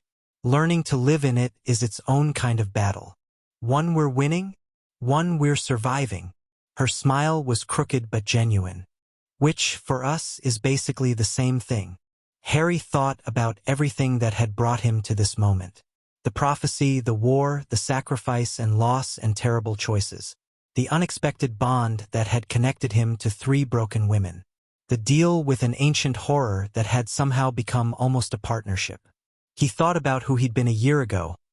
Exhausted, grieving, alone despite being surrounded by people. And who he was now. Still exhausted sometimes, still grieving, but no longer alone. Never alone again. "Thank you," he said suddenly. Bellatrix looked at him. "For what?" "For choosing to try. All of you. For not giving up, even when it would have been easier. For believing that we could be something better than what we started as. You made it easy." She reached up, touching his face. "You looked at us, really looked, and saw people worth saving. That's rarer than you think. Everyone's worth saving. That's why we love you." Andromeda had appeared beside them, having finished her conversation. Narcissa was just behind her. "You actually believe that? Not as a policy or a strategy, but as a fundamental truth." "It's also incredibly annoying," Narcissa added. "But we've learned to live with it." Harry looked at his family, his strange, beautiful, impossible family. The woman he loved, the sisters who'd become his closest confidants, the bond that connected them all in ways that went beyond magic. "What happens now?" he asked.